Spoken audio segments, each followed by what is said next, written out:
How you doing, family? Welcome to another Bantu Morpheus video.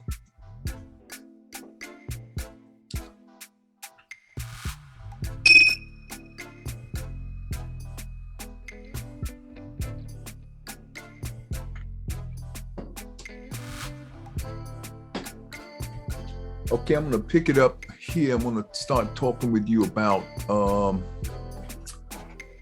got some goodies here I want to really go over with you that I stumbled onto as I was reading Baba Chancellor Williams' Destruction of African Civilization. And I came across some statements that he made in chapter 1 that I want to critique with you, okay? Okay, before I get into that, though, I want to welcome you to another Bantu Morpheus video. A critique of Baba Chancellor Williams's book, Destruction of African Black Civilization.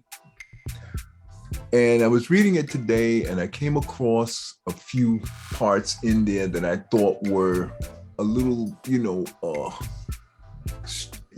important for me to lay out to you guys. I felt like, I gotta really critique this and make this important point. But before that, I wanted to bring up the difference. I want to talk to you more about the difference between the intuitive intelligence and the instinctive intelligence. And I just want to bring out this one little point that I think is important to remember, is that every animated thing has an intelligence that is running it, that the universe has set up, okay? So, but just, those intelligences, they're all instinctive, which means they're basically run on autopilot. Very little variable flexibility, very little ability of the instinctive intelligence, to make many decisions and project a lot of thoughts. In the case of human beings, we don't know about animals, but animals live in the moment. There is the key difference between an intuitively intelligent animated being, and a instinctively intelligent animated form. Let me say that way. A lot of the animals and entities that are around, very few of them have a awareness about them or consciousness. And you can tell because they're not drawing anything. They're not leaving any memories anywhere. They're not writing anything down. They're not carving any sculptures other than animals that are building things, and in the process of them building things, they leave some evidence of them having been there because of the habitat that they build for themselves, okay? Now, with human beings, this is the critical difference. You can tell, or at least for me, the indication that there is a intuitive intelligence or some form of awareness that exists with in the human being, okay, is that you can see evidence of it all over the planet. Paintings, sculptures, and writings, books, ledgers, now DVDs, digital copies. We've advanced to that level now with technology that we can leave digital copies of what we do, okay? And this is something that I think is so important to note. And so you'll understand that this is why we're different. We're on a whole nother level. And this is why we can tame and lead animals, other lower form animals, because you don't see tigers taming humans. You see humans taming tigers and all the other animals. We train, let me say not tame, but we train other animals. So we have learned to train. We have learned to manipulate other animated beings through training. We have learned the importance of repeating cycles, repeating things. Husbandry, they call it, when you're training animals, they call it husbandry. Okay, cows and all kinds of different animals. Dogs have a title, dog trainers, animal trainers. Okay, but that whole ability is really coming out of this whole thing of us being so intelligent, this intuitive intelligence. That's why we can train our own form, is because of this intuitive intelligence that you're born with. See, this is your authority. This is, when I use the word authority, I mean that this intuitive intelligence that we have, this is what we can do. This is what it is capable of. And this is why when I started spiritual training, they told us we had infinite potential. And now I understand what that means. We, through our intuitive intelligence and our awareness, the intuitive intelligence is the software that runs the metaphysical and spiritual aspect of ourselves, our expression of our perspective as a micro being is ran through the process of intuitive intelligence. Okay, and as I become more aware of these things, I'm going to try to share them with you, okay, as much as possible. Okay, now I want to talk with you now about, I wanted to get that piece out, and I wanted to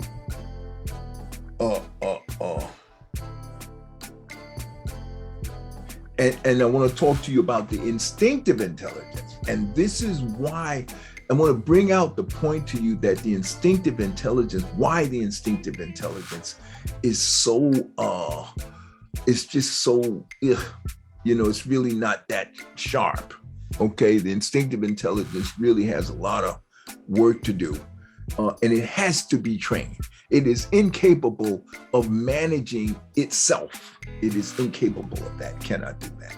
Okay, the intuitive intelligence must be in control. And when the intuitive intelligence during each life cycle, when you're born, if your intuitive intelligence is not awakened and explain what its purpose is and what its job is and what you are, okay, then the instinctive intelligence is going to take over and you're going to sink into barbarism.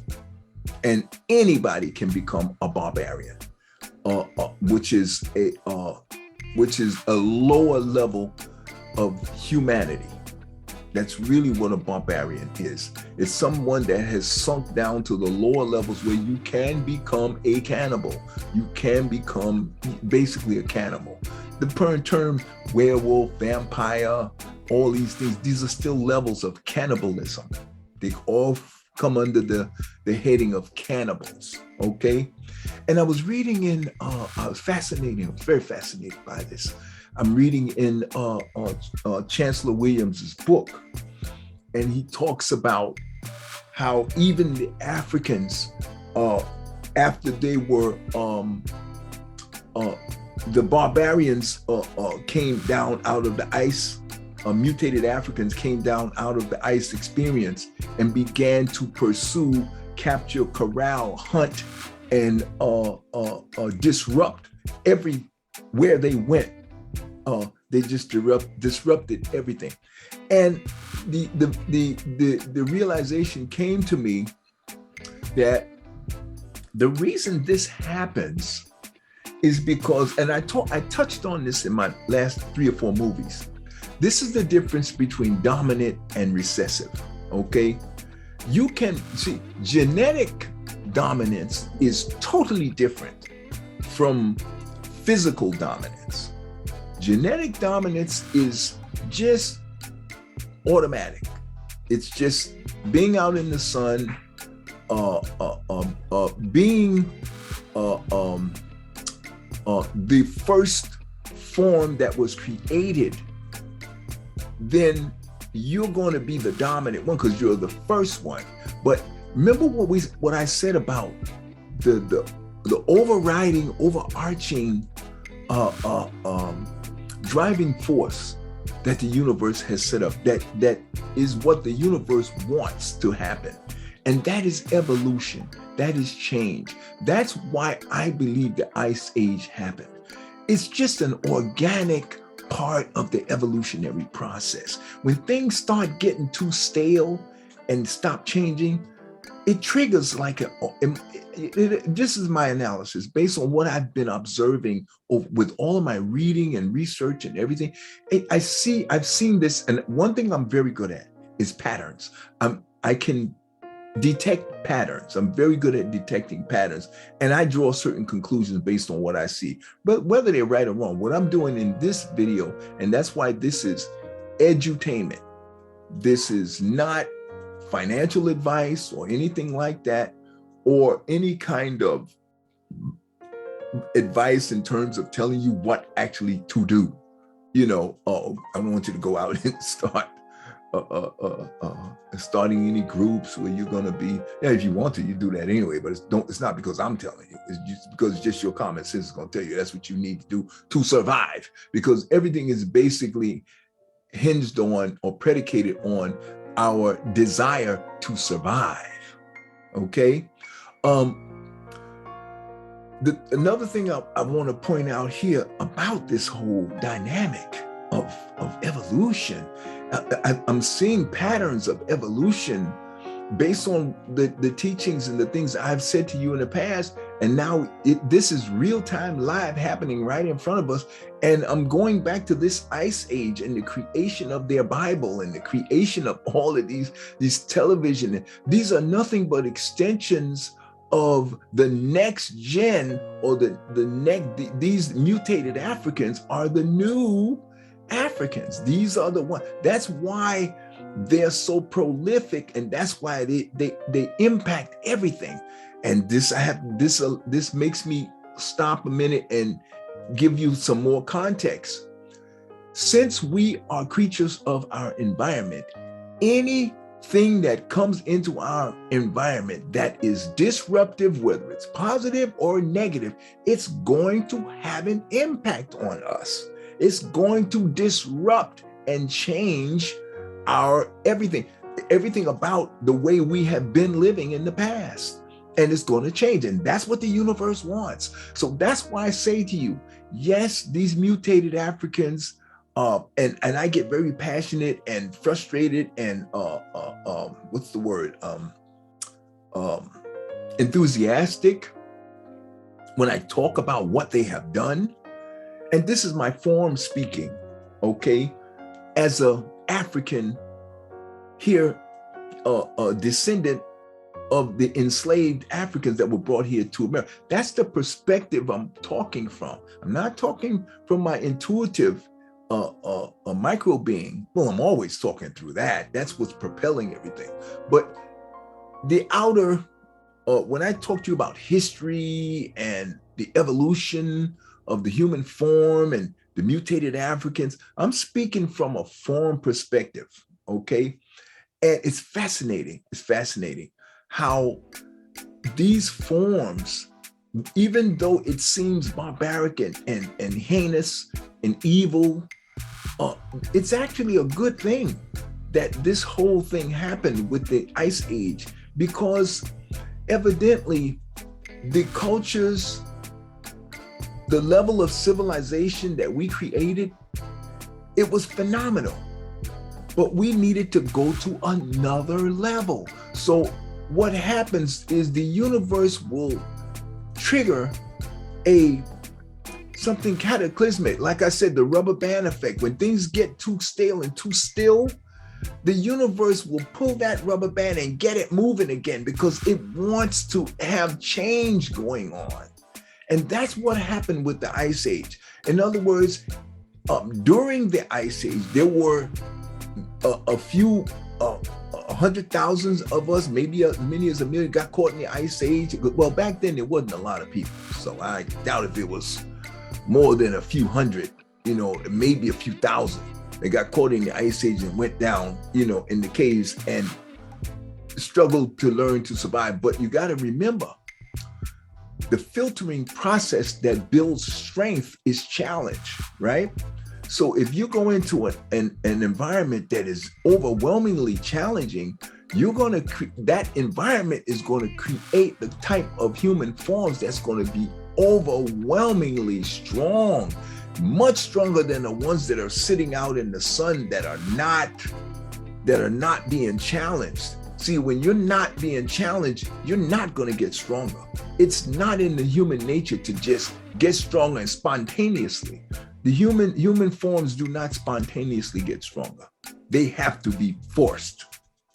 And that's what the enslavement process was. That's what the Ice Age was. This is what causes wars, because one form feels it's strong enough to challenge another form and take what the other form has, especially if you're a form that has been mutated over 100,000, 300 years. Oh, baby, you're going to come out. And this is why I'm talking about the difference between genetic dominance and physical dominance. Now, these mutated Africans, in order for them to have survived 100,000 years in sub-zero temperatures in an ice age, in a cave with no sun, baby, that is going to create exactly what came out. These mutated Africans, ugly, stink, nasty vampires, blood drinking, blood suckers, and they have nothing. So their motivation and their drive will overwhelm us Africans, the darker ones who stayed out and never were mutated. You won't be able to deal with something like that. Their level of desperation is so overwhelming.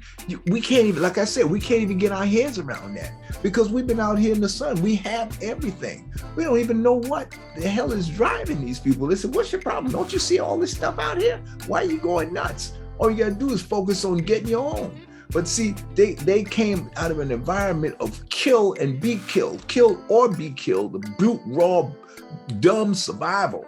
There's no humanity in that. The only humanity they're going to have is when they come back out into the sun and they start to experience abundance.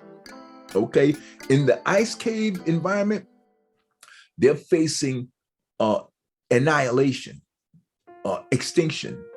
That changes your whole humanity is gone. You a different kind of animal. You sink back down to the level of animal, of a brute, dumb animal that is totally and completely ran by the instinctive intelligence of the human form.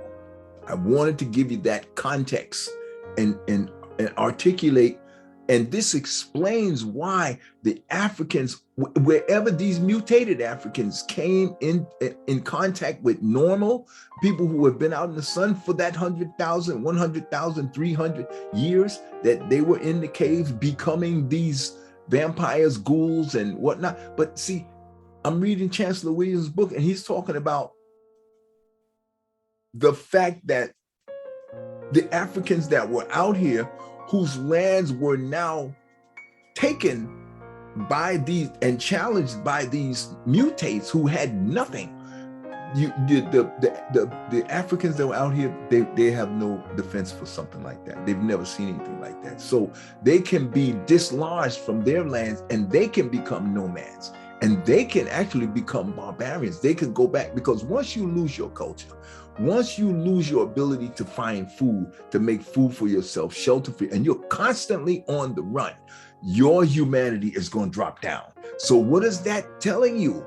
That these filthy things that come into your environment, they're going to impact you. And if you don't have some kind of weaponry that is designed to wipe their asses out, then the pure raw force of them disrupting everything about your culture and your lifestyle is going to force you to drop back down. You're going to lose some humanity because you're going to lose your environment. You're going to lose your language. Once you lose your language, you're in trouble. That's the beginning. And that's why the first thing they did when they bought the enslaved Africans, they said, don't speak your language. And we better not catch you reading anything, because they know from being trained by the Moors and being trained by the Greeks that came in and were trained in Congo and trained by the Ethiopians who created Egypt. Okay, the Congolese, the Sudanese, the Ethiopians. The Ethiopian is just a name for a group. In other words, people of burnt skin. That means all brown, dark-skinned people were Ethiopians. To all the Greeks and all the Europeans, all the mutated Africans, we were the Ethiopians. We were the people that did not go into the Ice Age. So everybody was an Ethiopian. Everybody black and African was an Ethiopian. Okay, those mutated Africans that came down out of Asia, the Caucasus Mountains, the Russians, the Norwegians, the German, then now they are the Germans, they are the French, they are the Spanish, they are the Greeks, they are all of these European, Eurasians, even the Asians. You got the Chinese, you got the whole Mongoloid crew, and all of them. And the other Asians are the Arabs, the Hyksos. Okay, so you got all these different types of human beings that were created as a result of that Ice Age. And they're so diverse and different that when they came out of the caves and came down out of the mountains and back down to the humans, then the humans that encountered them were not unicultural, but we were diverse. We had over 100,000 years. We had evolved into multiple languages and multiple different types of cultures. As the numbers expanded, you have this gang kind of thing that happened that you see now happening in LA. And there's all these correlations that I became aware of as I sat back and meditated, as I was reading Chancellor Williams' book, and he brought these points out that I'm going to share with you in a minute. And fascinated. And all of these aha moments, the bells started going off. Aha. Oh, that's why that happened. Oh, that's why this happened. And this is, family, why I'm telling you got to read. See, because the reading is going to trigger aha moments. And this is why you become wiser. You become more understanding. You become more tolerant, and you can relax, because now you understand these people are not organically evil. This is the evolutionary process. That's what you're dealing with here. This is not about racism. This is not about evil. This is about the evolutionary process. And the evolutionary process as it relates to dominance, physical dominance. And physical dominance is going to be triggered, family, by challenges and going through harsh environments. And what it's going to do is going to kill off all of the weaker ones who are mentally too weak to survive and who are physically too weak to survive. So you can have all the mental smarts all you want, but if you don't have the smarts enough to create a physical balancing agent to counteract that challenge which is trying to wipe you out, okay, then then you're going to get wiped out. You're going to go extinct. Simple as that. See, that's what happened to the dinosaurs. That's what happened to a lot of big things. They got wiped out, and the small things survived because they were not challenged as much. The challenge that was at hand didn't impact them, and it wasn't that God or nature picked one over the other. The mutated Africans, it's kind of like a paranoia in their mind. They create these paranoias. Oh, well, why are we being singled out? Why is nature picking on us? And so they childishly get angry at nature and say, oh, I don't give a damn about this planet, or this God is bullshit, because God, look, he can take care of us. He put us in the ice age. Look, he took care of these guys. They stayed out. All these people stayed out in the sun. See, that's what happens when you go into the ice. Your brain gets mutated and gets deformed, and your thinking gets deformed and mutated. Okay, and so I just want to bring this point out that these things are natural. These are natural occurrences. These things are going to happen. These are natural occurrences. Okay, family? Let's see. I think that's about it. Okay, I'm going to go ahead and start sharing here. Okay, and I want to start out with this particular slide. I'm going to try to do this at the beginning of every video. And these are philosophical quotes that I saved that were from Baba Michael Imhotep, and he runs his own YouTube channel and Facebook. He has actually a radio station he works for. He runs out of coming out of Michigan, Detroit. I think it's Detroit, Michigan. And I watch his show quite often. And in the beginning, I took he always, during his show, he has these, during his monologue and his opening, he'll say these philosophical mantras, you know, and I want to start opening mine with it because these are pivotal to anybody's learning, but particularly Africans throughout the diaspora and African Americans in particular, because that's where we are. We're Africans in America who are the descendants of the enslaved Africans who were brought from the motherland to this land, although they were already Africans who had migrated here, but they had already been pretty much wiped out by the horde, the Mongoloid, the mutated Europeans that we call them, the people that call themselves white, but I call them mutated albanized albino Africans. That's what they are, mutated albino Africans that have been made into albinos or suffer the recessive. Now, this is where the genetic recessiveness is something they can't get away from. And it adds to their drive of extinction, their motivation of being annihilated through extinction. They know this. The rest of us are not aware of it. Well, now we know. But in the beginning, 450 years ago, we had no idea of such desperation and such emptiness, okay? So this is very pivotal and important, these two phrases here that Baba Michael Imhotep has put together here.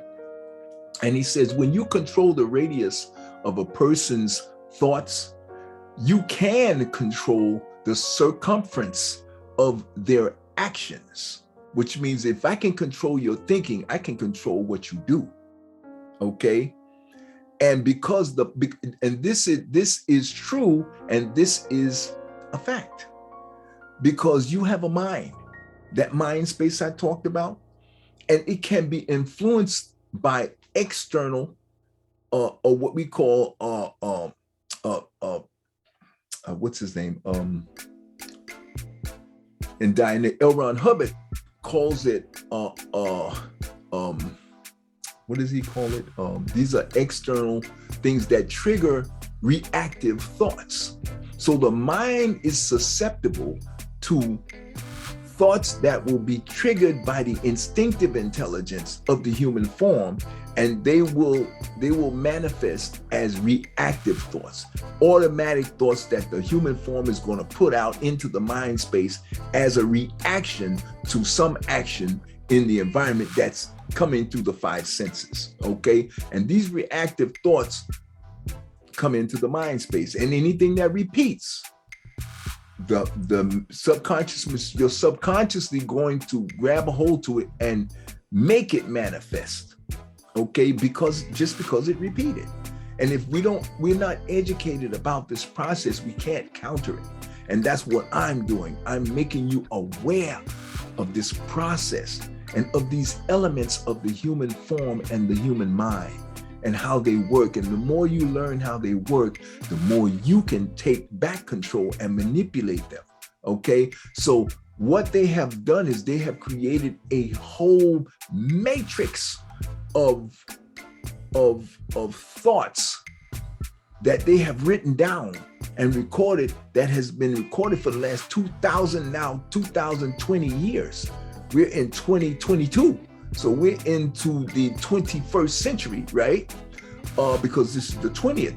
The 20th century is over. We're now 2022. We're 22 years into the 21st century, okay?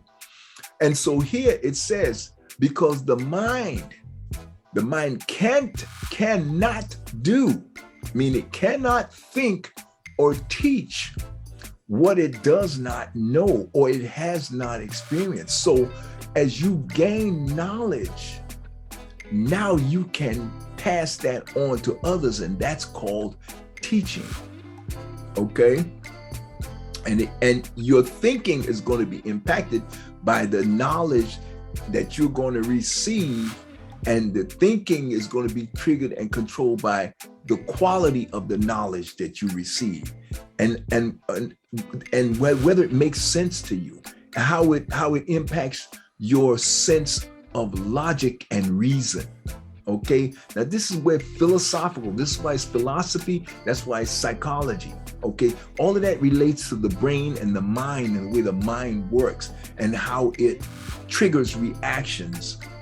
Okay, and in other words, you'll have an action that'll happen to you, and then you'll react to that.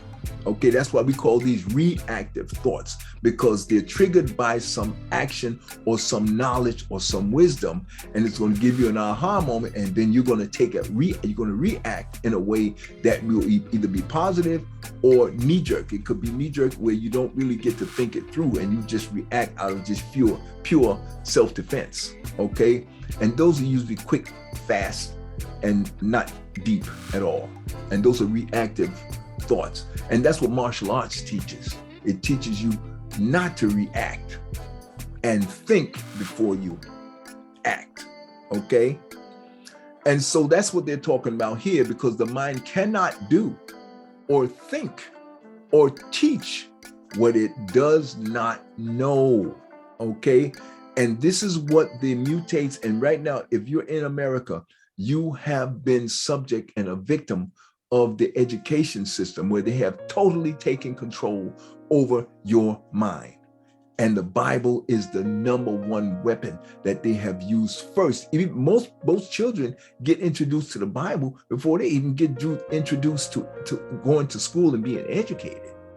That's how devastating that Bible is. That's why you got to throw it out, because this is going to allow you to free your mind up and get you back to normal, where your mind hasn't been polluted by all of these myths and these lies and these fairy tales that were originally designed to control the barbaric nature of the human form. Because as the evolution of the human form has gotten, this is like I said in the past, this is as good as we've gotten it to function and listen and train it. We've trained it to be more humane. Okay, and that's what the Bible was designed to do 2,000 years ago, when everybody was animals and barbaric. That's why they went around murdering anybody that would not embrace the teachings of Christianity. They were murdered. Okay, because that was the best they could do. They were so overwhelmed by how barbaric and the people they were murdering, they were Europeans. These were the mutated Africans that before they got around to Africa, they didn't even know how to find Africa. They were murdering each other first. The Crusades went through Spain, Spain, all through the Arab countries. This is before Islam was ever created. Germany, go all the way up to the Arctic. Every human form in that area, they went around and they taught these people about this book, and if they didn't embrace it, they killed them. That the other end of that if you notice the cross with that little stem on the end, that's the end of their sword. And they would pull that thing out and they'd say, look, you're going to embrace this right here, or we're going to take the other end of this and we're going to stick it in, you're going to kill you. You got to die. Because there's too many barbarians running around here, vampires, ghouls, werewolves, eating people, which come out the caves, and things have changed now. We got to stop all this stuff. The Africans that were here, they told us, we got to stop that now. We got food out here, we got sun, we got water, we got plenty. We don't have to keep eating each other. But the human form was already trained over 100,000 years, and it was used to drinking blood and eating raw flesh. And so they had to, and so back then, 2,000 years ago, they needed a Bible. They needed that. They needed all those fairy tales and all that stuff. So when I tell you to throw the Bible out, it's not just willy-nilly, just throw out the Bible. I'm telling you it's outdated. It's no longer relevant. It's not needed. We're on a higher level now. So we've got to go to a book like Spirituality Before Religion, or get into anything that has to do with metaphysics or spirituality, because that's the next level.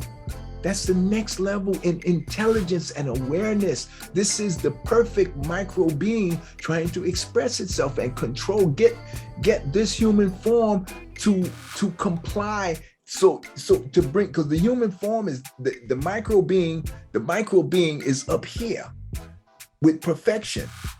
And the human form is down here, and each nanite of movement up and down is millions of years.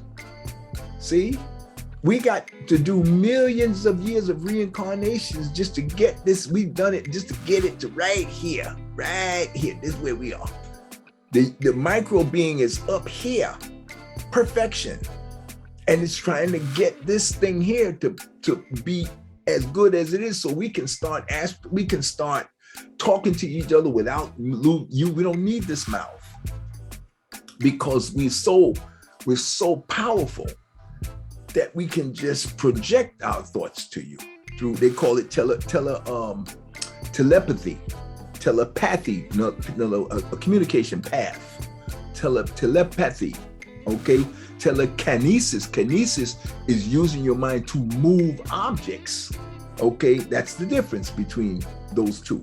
Okay, so that's what, and this is what this one phrase has helped me to comprehend all of these aspects. And this is what critical thinking will allow you to do, family.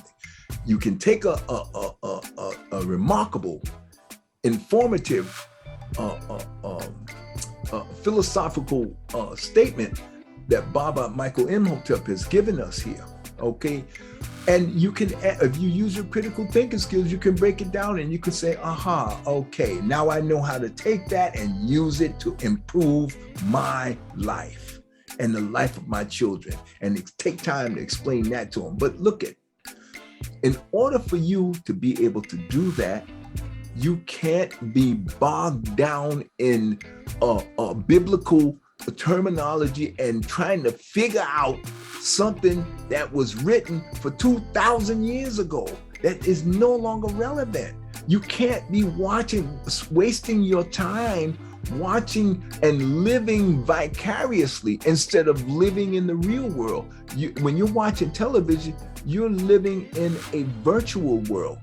You're living vicariously through the characters and the people that are on that screen. So you're mesmerized, and you're living in a fantasy world virtually through your visuals and through your auditorio, your hearing, okay? But it's not real. You got to be here in the real world. You got to meditate and expand your intelligence so you can get this human form to really do some of that stuff. And the television is good if it's teaching you to stimulate and to practice your breathing and to practice, you're meditating, and it's teaching you something practical and real world right now, then it has function. It's useful. And even some of the imaginary, the fantasy movies, they're great. I'm not saying that. I enjoy them myself, and they're good. But you got to get out here in the real world and live it more than just be watching it on TV. You watch it for an hour or two, but then you got 24 hours in a day. What are you doing? You're sleeping 6, 7, 8. So that right there chops off and leaves you with only 16. You got 2 there. You got to go to work and make some money. You got to have some kind of skill, someplace where you're going, you're contributing service to the society, and you're going to get paid for that service that you're providing to the society. And so that's going to chop out another 8 hours. So that leaves you only 8 hours. And if you got to leave your job and then go to a school, that's chopping out another however many, 4 hours. And now you only got 3, 4 hours left. So you got to get busy. You ain't got time to be sitting there bogged down watching no TV, and definitely don't have time wasting with a Bible. It's not going to give you anything. You're going to have to weave through so many reams and reams of thee and thou and metaphors and all these principles that you're going to have to weave through. No, we need more refined training now. The Bibles are old. They're no good. That's why I say throw it out. It's going to bog your mind down and take you back 2,000 years ago. And they're going to teach you some stupid ass a lie and a fairy tale about a creation story. That is a lie. It was created to keep the animals, the people who had become these filthy, low life human forms, trapped in these. There was micro beings trapped in these human forms. So that's what you needed back then. That's old. That's long. 2,000 years ago. That's an eternity for us. We're so much smarter now, and that's why I'm saying it's got to go. And you go back to the teachings where they created that Bible from, and filter out all of the propaganda that they put in order to keep the mutated Africans on top. So they set up this mind game. It's a con job to keep your mind. That's why this little figure of this little boy here with this Jesus ball and chain stuck on, trapped, connected to his head. That's what I'm saying. This is why you got to get rid of this. You can't have this. You can't have this mess here. This is the kind of stuff that is going to cause a problem. You can't have that, Oops, I'm going to undo that. I thought it was that one. I thought it was this one here. Okay, yeah. So, right? So that's what you want to do. And that's why you got to switch from the Bible to, and Jeremiah Camara will help you to throw the Bible out. He'll point to you all of the fallacies of the Bible. But I don't want you to spend too much time on that. I want you to spend your time focused on learning about the original principles that the Bible was created from, because they took nanites of truth from the Egyptians and they mutated and they distorted it to fit the propaganda and the political, socio-political propaganda that they wanted you to follow. Instead of empowering you, they're indoctrinating you. And that's the difference. What I'm doing is empowering you, because I'm freeing you to use your own judgment and to use your own, and to strengthen your own ability to analyze, use wisdom and knowledge and strengthen your ability to analyze and discern truth and the real truth, both spiritually and educationally and socially for yourself. And then to go to the next level and learn how to use your visual skills and this law of attraction by using your visuals, using your words, using your projected thoughts. And I want you to take that way and inculcate and choose to stimulate emotions and use emotions in the right way for the first time in your life, where it's going to benefit you by choice, not by reaction, but by choice. You want to control those reactions. Reactions are still going to happen, but you want to take control of it. Okay? I don't want anybody leading you around with some phony idea. Now that white Jesus is good for them. It's not good for African Americans. We're not white. and what I hate about this whole thing, I don't hate, I just think it's so disingenuous, because again, if you get distracted by the color and the racial thing, that's another mind game. The thing you don't want to get trapped into is the idea of anybody or any entity outside of you controlling anything that has to do with your ability to make decisions and trigger repeated thoughts in your mind. You got to control that. No Jesus, no fictitious belief in a mythological, metaphorical, overwatching God. No such thing doesn't exist. You're the whole show, period, full stop. That's it. There is no entity watching you. The only thing that is happening is this force of nature that is going to trigger change, and its job, and it's on autopilot. And if things start getting too settled and too quiet, I guarantee you something's going to happen. Now see, this is metaphysical, folks. This is spiritual. This is a force that is constantly on duty. It's like the subconscious machine. It's constantly on duty, and it's never off, and it's always aware, just like you, because we are always aware. We never sleep. The body gets tired. That's why the bodies come and they go. They're like leaves on a tree. They come and they go. And they have all these emotions. They have all these connections to family and wives and mates and all this other stuff. And that's cute. That's cool. That's what makes life interesting. So we have these we're living two lives. We're living a spiritual and metaphysical infinite life that is never going to end. Again, these dualities too.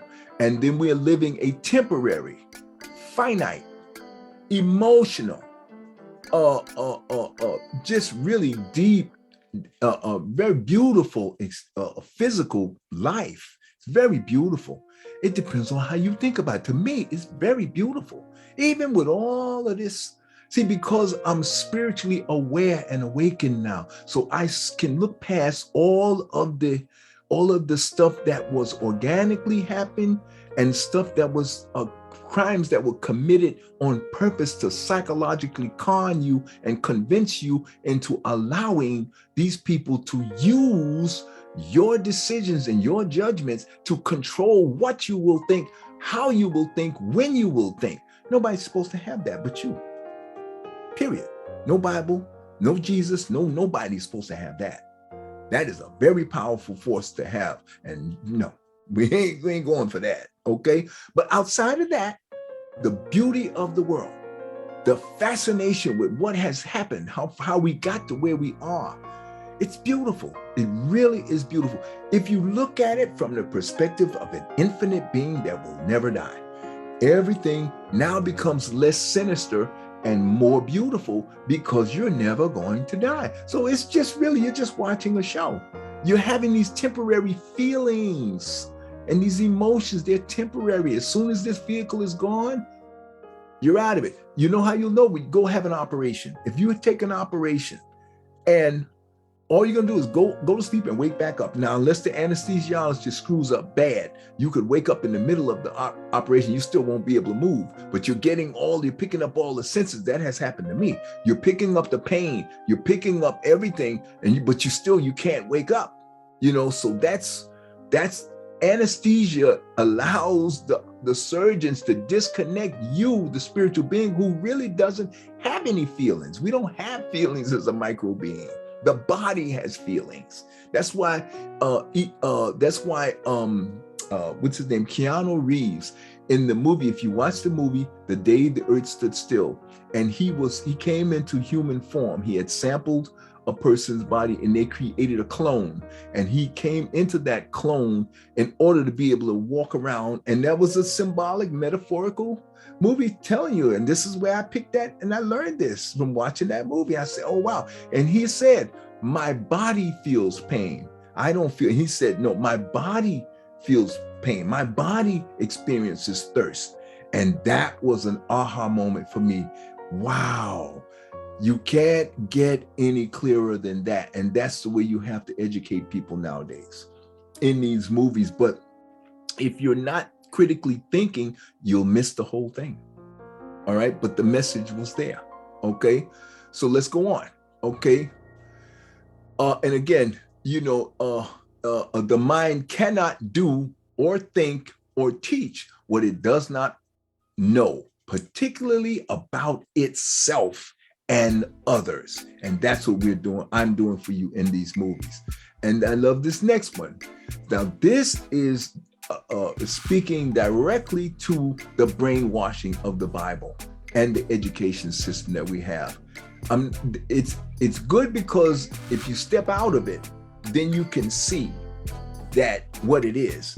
And it's not bad because you know what it is and you can choose not to participate and forget all of the nonsense. Now you can, because you're aware, now you can see where all of the mistakes, oh no, that's a lie. Okay, that's BS. Okay, that was real. That was a real principle. That's an immutable law. Critical thinking. You take your critical thinking skills now and you apply it to every aspect of everything you've learned. And your ability to see is going to be crystal clear and it's going to get better over time. And you can say, oh yeah, that's a lie. Oh yeah, that's BS. That's not real. No way. Get out of here. Heaven and hell doesn't exist. Nobody's ever been there. There's no evidence of anybody ever being there and coming back. None. And if they do say it, it's rare. It's one-off. And I'm talking about, I want to see hundreds of thousands of people that have done it. And until I see that and see some one-off person, get out of here. You had a nice dream. I'm not going for that. I don't give a damn what nobody says. I ain't going for that. It's got to be a whole bunch of people before I will accept anything like that. Okay. So here, this is very informative here. What you do for yourself. Okay. And what you do to yourself and what you allow other people to do to you and get away with is based completely upon what you think about yourself. And what you think about yourself is based completely upon what you've been taught about yourself. Okay, and that's what all of my movies are about. Teaching you about your intuitive intelligence of the micro being versus the instinctive intelligence of the physical form. Okay? And together they make up what you call yourself. Okay? And in other words, and again, what you think about yourself is based upon what you've been taught about yourself. And what you've been taught about yourself is based upon everything you've read, you heard, and you've seen about yourself. So that's like what I said.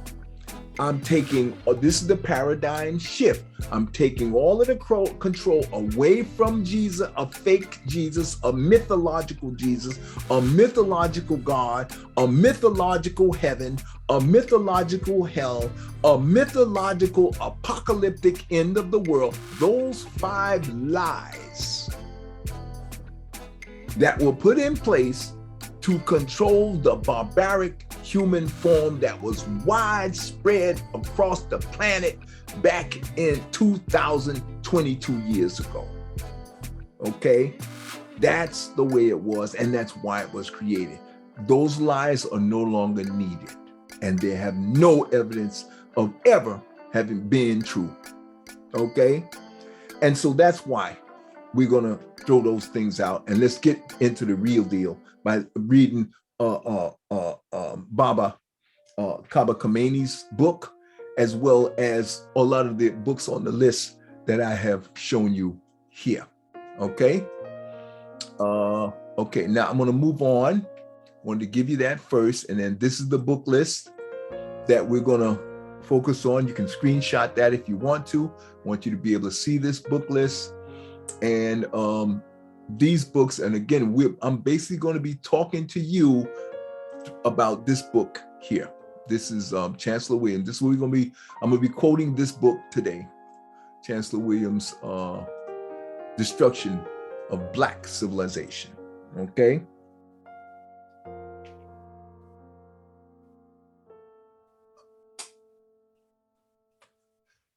Okay, so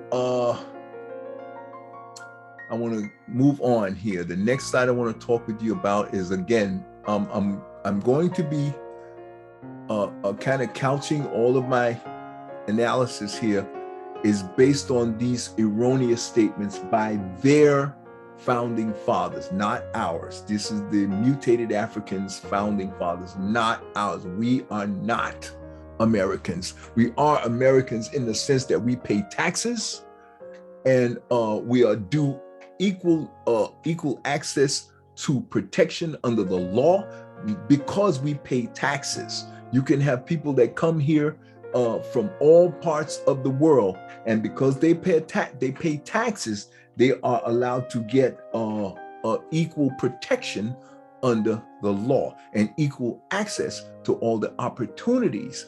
It's your taxes that give you access to equal opportunity here in America, not your citizenship. Your citizenship gives you access to the ability to become the president of the United States. It gives you access and the opportunity to do some things that other people who are not citizens cannot do, okay? And also, just because you become a naturalized citizen doesn't mean that you can become president. So they have these rules that they have set up. But these are the rules of America. They're just rules, okay? And during the enslavement process of Africans that went on here in America for 300 solid years, and we're going to go after reparations on that, because everybody must be made whole when you have been used and abused over hundreds of years. And the psychological trauma and the physical trauma, and then the psychological trauma that was put in place by the indoctrination and the forcing of the Bible on the kidnapped victims, which were the Africans that were kidnapped and brought here and forced to work for free and forced to read a Bible and nothing else. They get caught reading anything else, they would have been murdered, and they knew that. Okay, that's the physical trauma that reinforced and built up the psychological trauma that went on for 300 years. That's a long time, folks. America's only been officially a country for 250 years.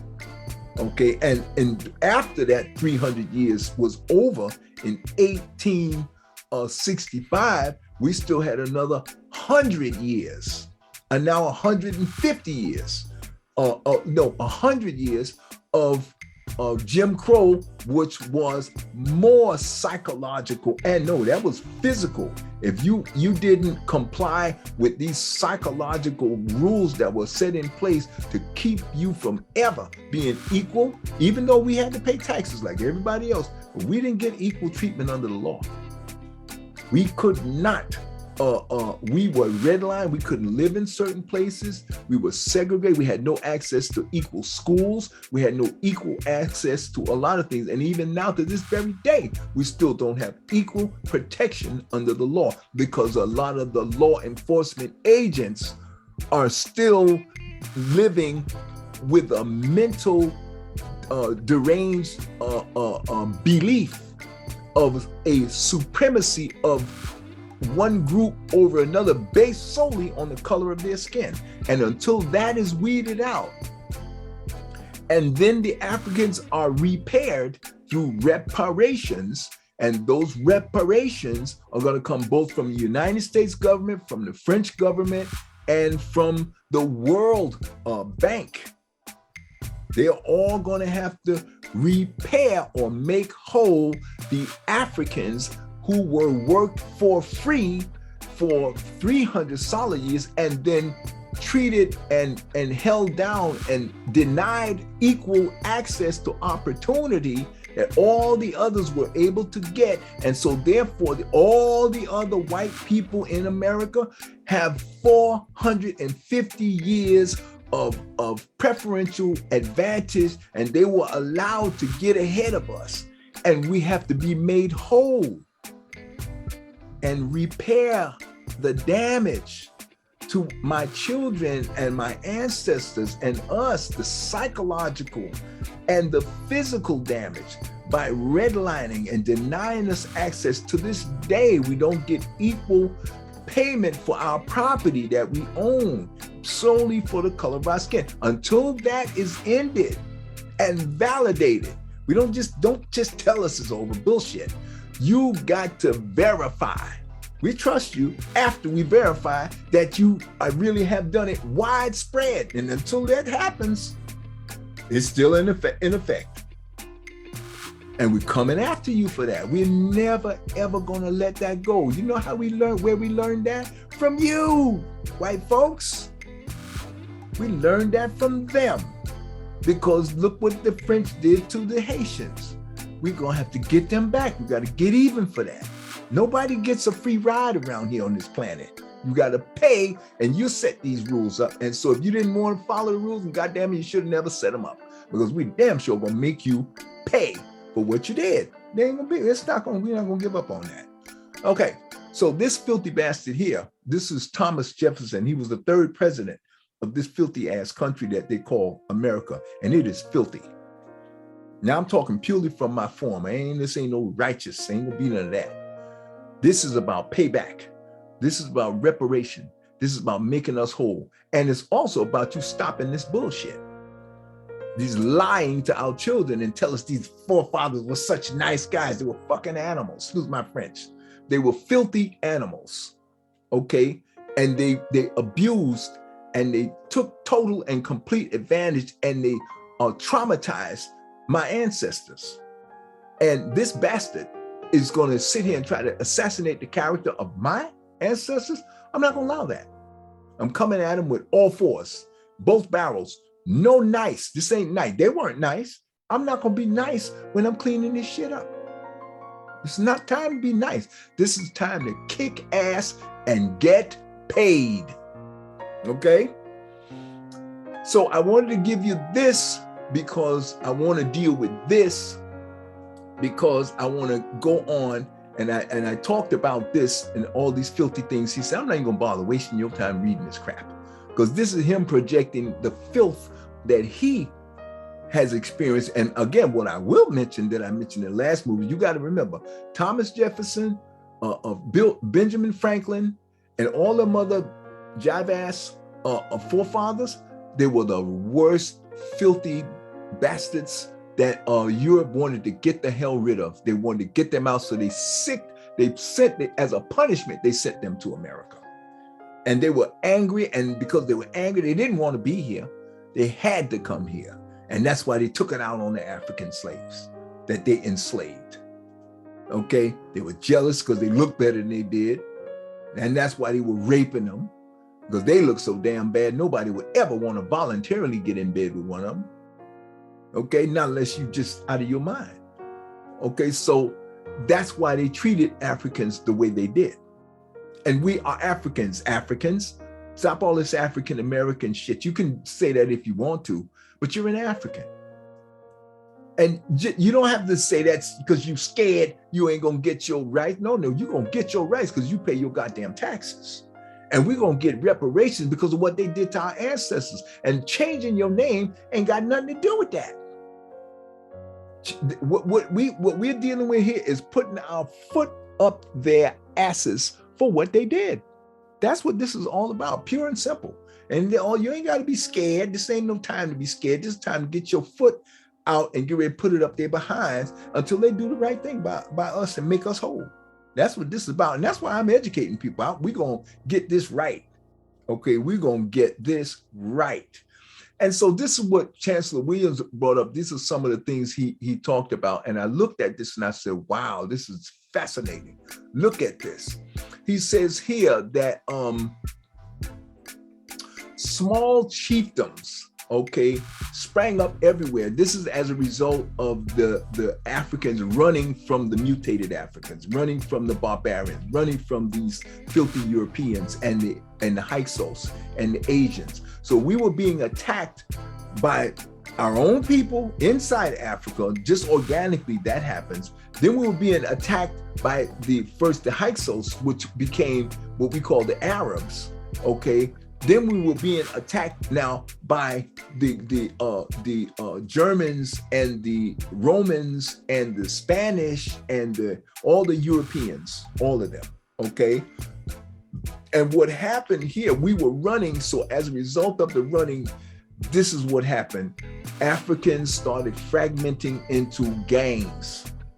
The gang is the more modern term for what they used to call back then tribes. Then they called them chiefdoms. This is the nice, sophisticated, they call it chiefdoms. But these are really gangs.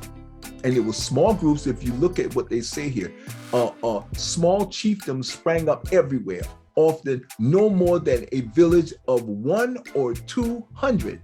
Okay, here we go. This is a gang.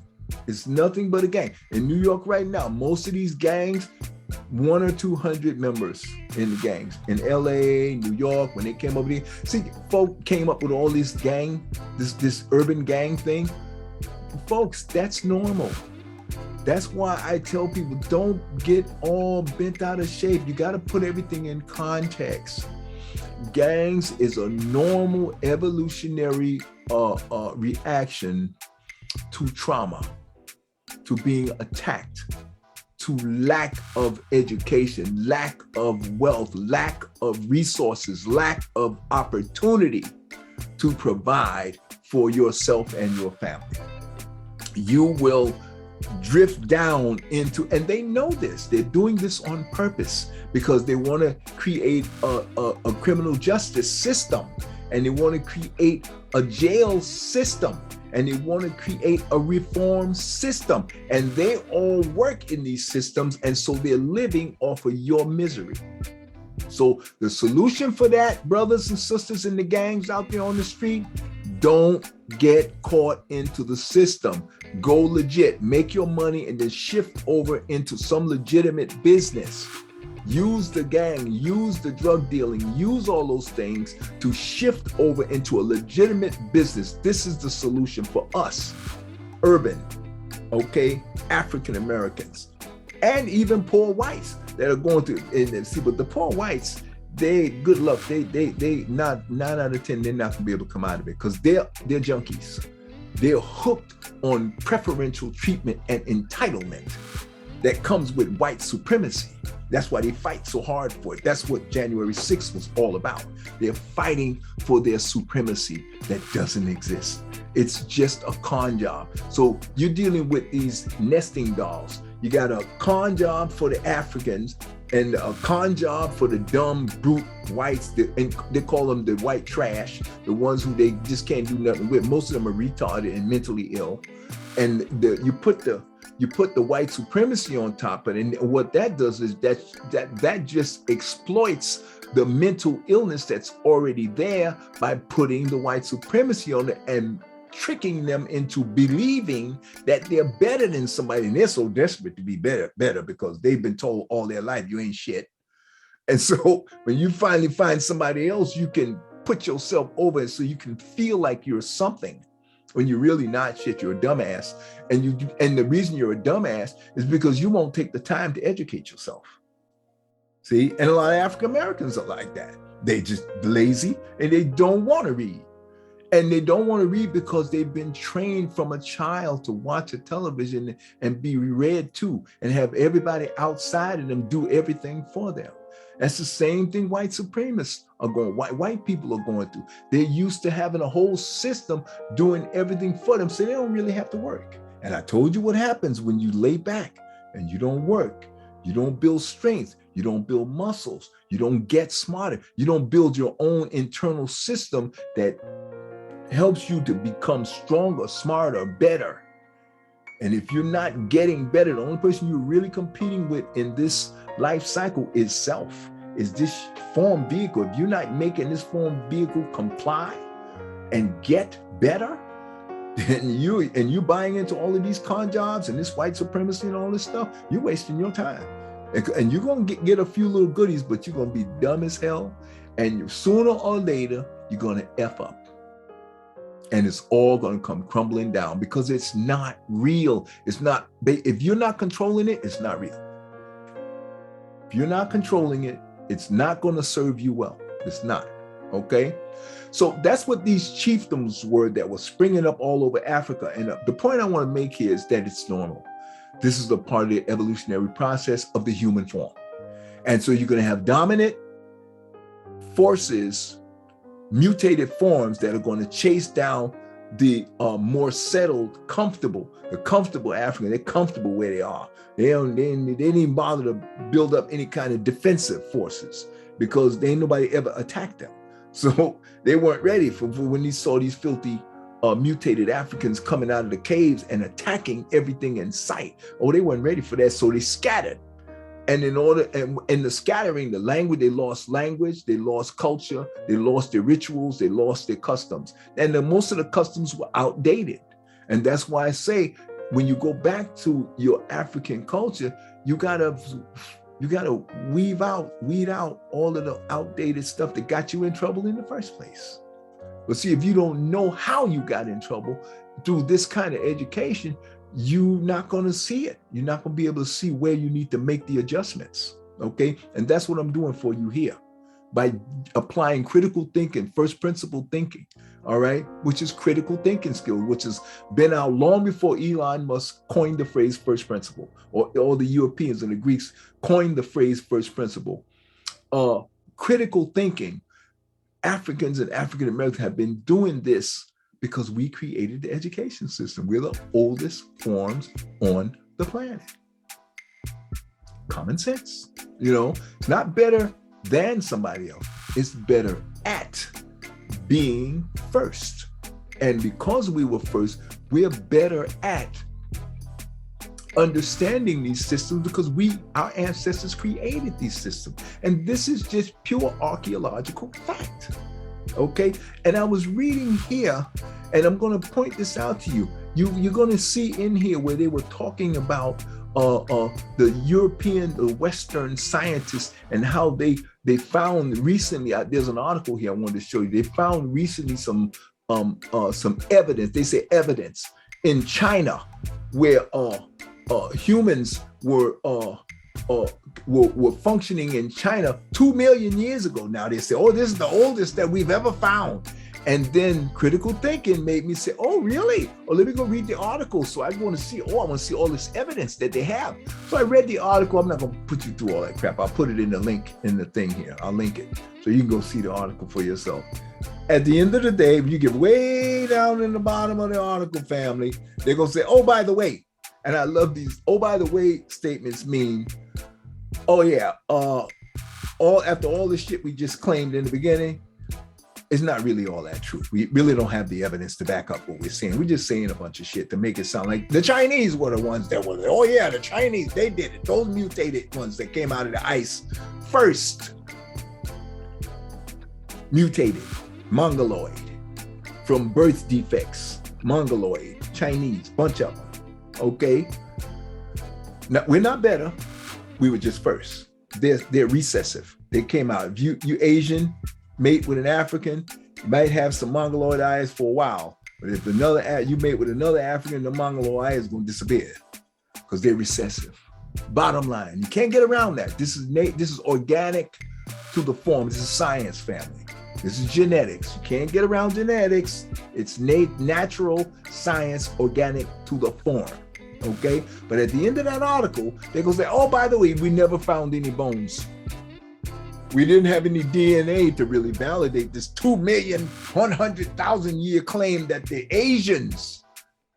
We just found artifacts. We found chipped stones and whatnot. So based on that, oh yeah, bullshit. Again, and here's the thing that really gets to me. If you read the article, they're gonna say, oh yeah, other than the fact that all humans have come out of Africa, other than that. So they try to trivialize the fact that every human form started in Africa. They're still working, family. They're not done yet, jacking up and lying and trying to assassinate the characters of us Africans, us first people. That's why we're first frequency, according to Baba Philippe Matthews. And they know this, and they will never, ever stop trying to assassinate that truth with another layer of lies. This is what they have to do because they ain't shit and they haven't done shit. I'm just saying that growth in response to the diabolical attempt again to try to backhandedly say, oh, well, we just found 2 million evidence. They say, oh, we found proof. And then you dig down the article. Oh, but by the way, as they know, nobody's going to think critically and read all the way down there. They didn't expect me to go look at that.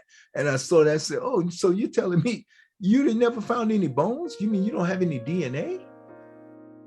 So that means, what the hell are you talking about?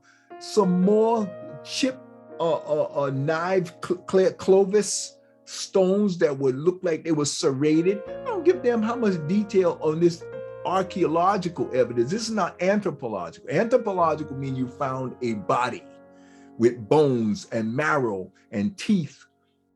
Okay, this is not what they found. They found artifacts.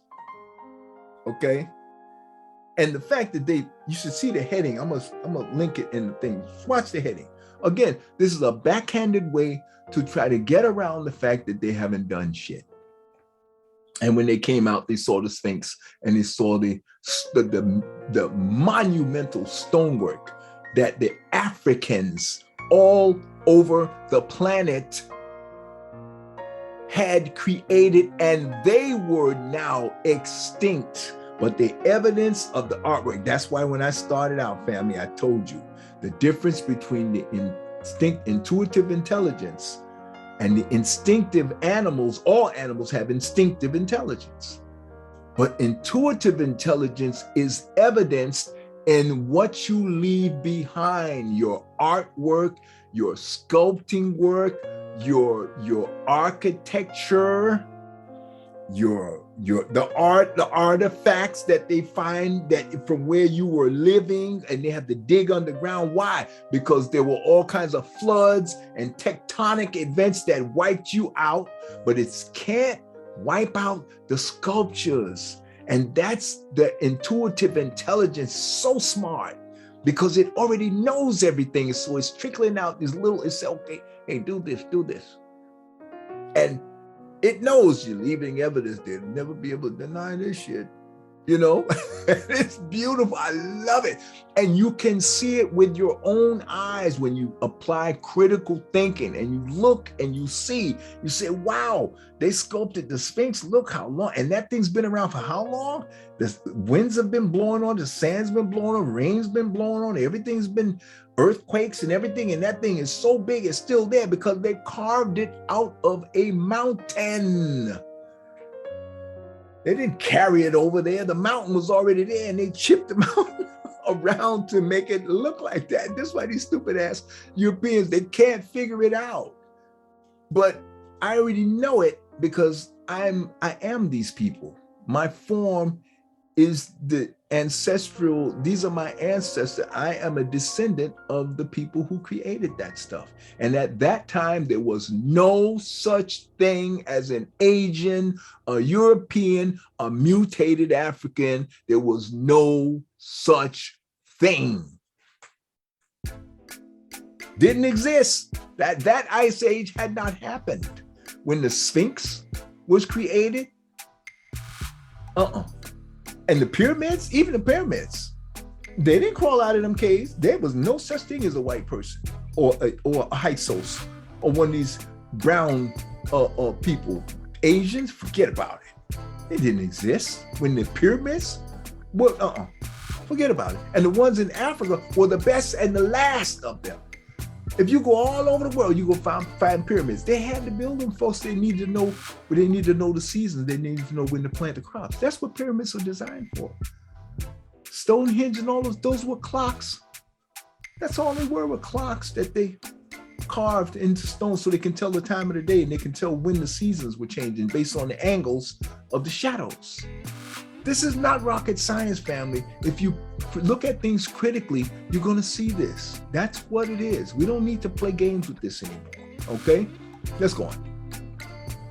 So the history is complex and many-sided, and would be so if we were discussing just one nation and not an entire continent. This is another pivotal thing. You see why I highlighted these statements here, family? This is important that you understand that you got to remember Europe is it's a political designation for a continent, right? But Europe is not really a continent. Europe is a part of Africa or a part of Asia. Asia is the continent. There are only 7 continents: South America, and South America and North America, all one. I don't know why they keep coming up with this BS about there's only 7 continents: Asia, and they say South America and North America, which is, if you look at it, family, you're going to see clearly. Bull crap. These are political designations that they have decided to force on you. But look at it with your naked eye. There is only really Africa, Asia, North and South America. All one piece, goes all the way up. And Australia is singled out. Australia is down on the bottom. That's a continent because it's separate. It's singled out. And you have a bunch of little islands all over the place, but they've been politically grafted and assigned to these different places. Okay, but if you look at it, family, you're gonna see there's only one what do you call it? Let me get this tool here. There are only actually 3 or 4 continents in the whole world. There's only 3 or 4. Let me see if I have that. I don't know if I have it in this slideshow, because I had tried to put together something from Baba Kaba. He had some things in here about the continents. I'm not going to go into that. I don't want to get sidetracked here. Okay.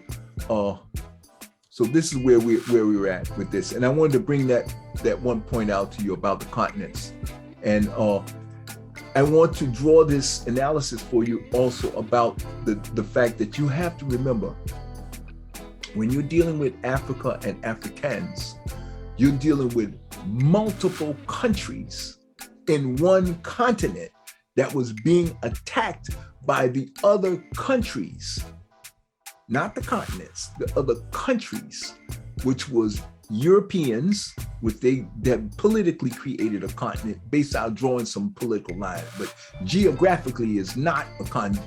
Europe is a part of Asia. Okay, that includes Russia, that includes Poland, that includes all these countries, and France, and Germany, and England, and Spain is a part of Africa. You can clearly see that. You cross over the Gibraltar, the Gibraltar line, but Spain is right there. It's connected to Africa. And Saudi Arabia, that's Africa. Got a little bit of water in between, but that's Africa. Okay, you can see how it fits right. That's Africa. Because the reason I say that is because Saudi Arabia was Ethiopia. All of that was Ethiopia. What is Egypt now was Kemet. They called it Kemet. That was taken from the Ethiopians and they renamed it Kemet. But that was all part of Africa. Italy and all of that was a part of Africa at one point, and then they politically drew the lines and called it this, that, and all that stuff. But there was nothing else but in that area was Africa. And they didn't call it Africa. It had a different name at that point. Okay? Had a totally different name. All right, so keep that in context. When you're thinking about what's going on here, you got to understand the Africans were being attacked both from within and from without. So you're being attacked on 3 fronts. No country can withstand a 3-front war. You cannot.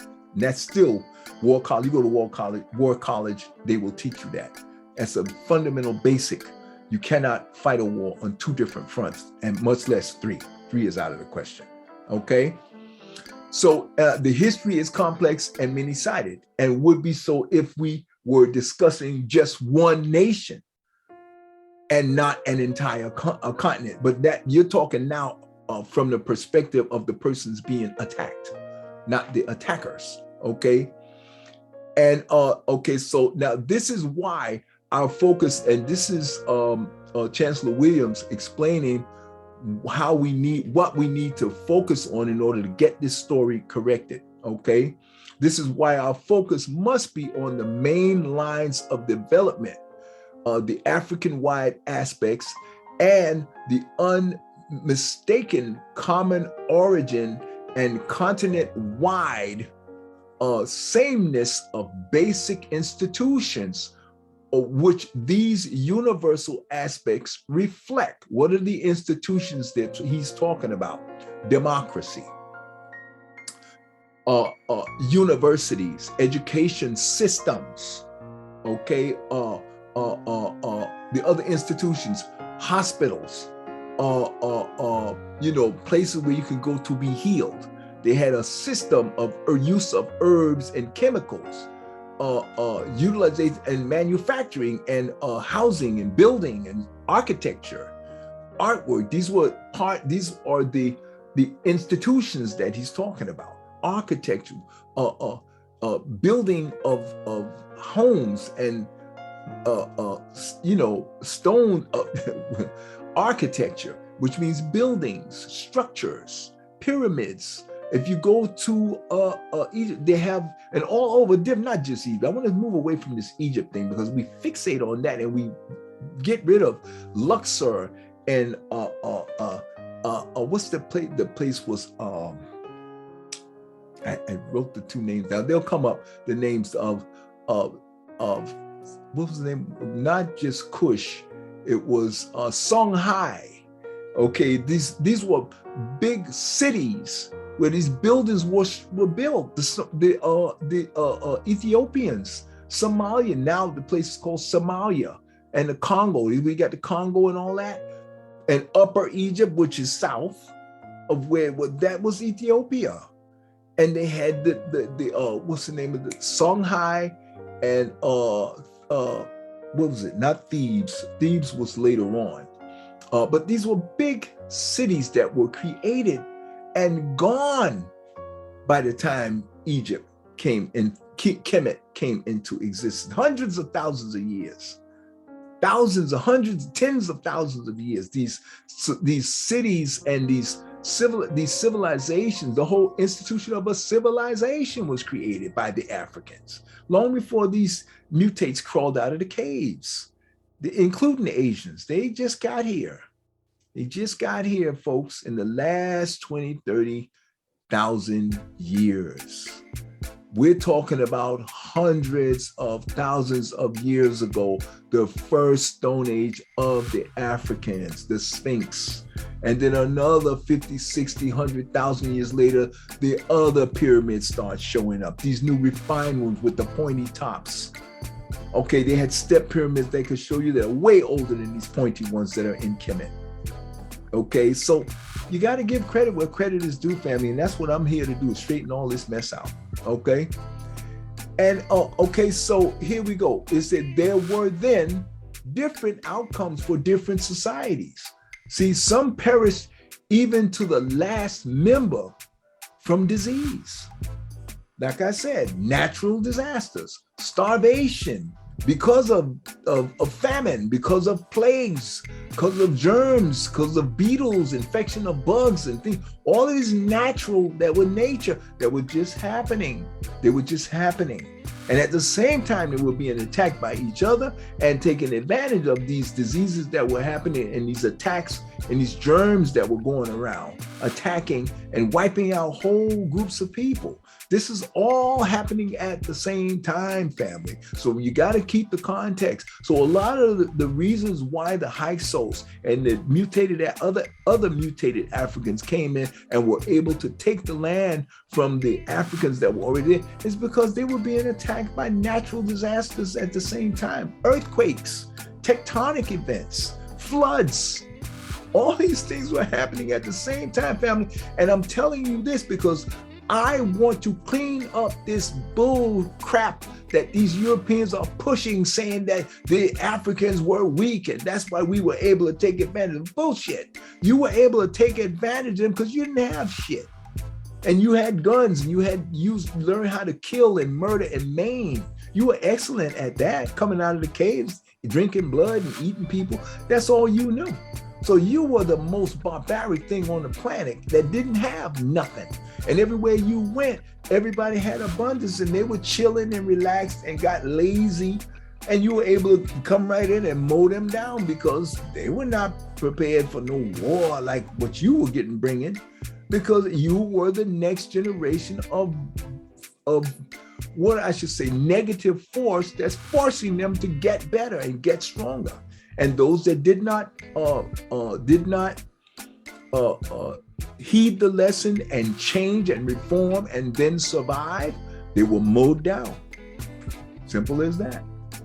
Between the tectonic events and all the diseases and everything that was happening at the same time, any kind of weakness, you filthy things came in and you took advantage of it. And that's you're part of nature too. They were part of nature too. So I'm not mad at them, but I'm just we're gonna get this story straight. Don't try to pretend that Africans were some weaklings and we just were letting it happen. No, put it in context. And the same thing happened to your behinds just a little while ago with COVID, went in there and wiped out Europe. You gonna blame that on the Africans too? Oh, so now you're lazy. Oh, so how come you got wiped out? Lying asses. Always trying to assassinate somebody's character, trying to pump yourself up because you ain't shit. And so you got to put somebody else down. And the moment when you stop doing that and you start being honest, I'm going to stop saying you ain't shit. And until then, I'm going to keep telling everybody you ain't shit and let everybody know you ain't shit. You're just trying to act like you all this because you took advantage of the weaknesses. And there's nothing wrong with that, but I'm going to tell you ain't shit. I'm going to tell everybody else you ain't shit. You don't like it? Tough. What you going to do about it? Now, okay, so here, they say some perish even to the last member from diseases, starvation, or warfare. Others despairing of ever again being able to have a fixed abode became nomads. Okay, all right. Some, although isolated so long, some isolated so long that they had developed different languages and customs, and had nevertheless decided that salvation required a union with other groups. So now you see, in the effort to survive, they did what they had to do. And see, nature is forcing them to change. Because if you leave it up to them, they will never change. Because if it ain't broke, why would they fix it? They don't know it's broke until some outside force comes in and makes them change. That's happening in real time, folks. You're watching it with Tesla. It's making the original manufacturers, right? The original, they call them OEMs, original equipment manufacturers, which are the car companies, all right? Tesla is forcing them to change because Tesla is creating a totally better system and it's coming from outside.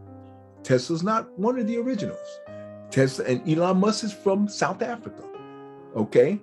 And he's coming from outside and he's forcing them to change. Just like the Africans were forced to move and forced to come together because they had different languages. They didn't like each other, but they realized they had to unite in order to fight against either natural disasters or the outside warring factors that were coming in to attack them and take their land.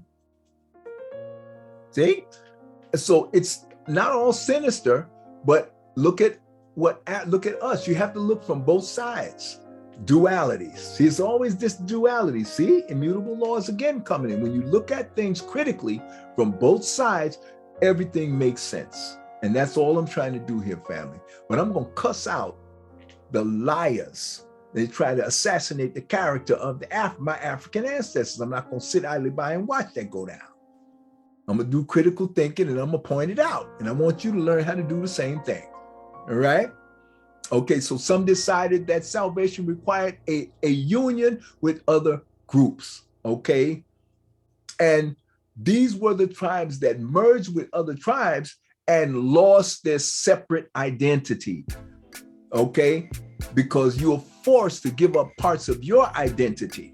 All right? In order, and we're only talking about on the form level. We're not talking about identifying with your universal spiritual self. Okay, the micro being that you are, that never dies. Everything we're talking about here is the temporary form, the temporary identity that they have inculcated into this form by habit, by cycles, by repeating. And it wasn't broke, so they didn't try to fix it. They just stayed the way they were, and they rarely ever got better. I mean, some of them they still doing it, smashing the women's breasts down to numb, to try to keep the women from having feelings. It's a whole bunch of, let me tell you, a whole bunch of shit that was going on in Africa and still going on right now. They're cutting off women's clitorises. Come on, folks. That is insane. And you need to change and stop doing that stupid crap. You have some of these, I don't even know what countries they come from, but these people are really backwards, okay? Okay, and they lost their separate identities and languages. And who evolved from this process, a single common language, okay, when they merged with these other groups, larger and larger and larger and larger chiefdoms, which then became kingdoms, and finally they became empires that began the rebirth of their long lost civilization. But even when they did this rebirthing and they moved from large groups to large chiefdoms to kingdoms and then finally to empires, they're different now. They cannot be the same. And that's what the universe demands, is that you evolve and become different. And that means you have to change.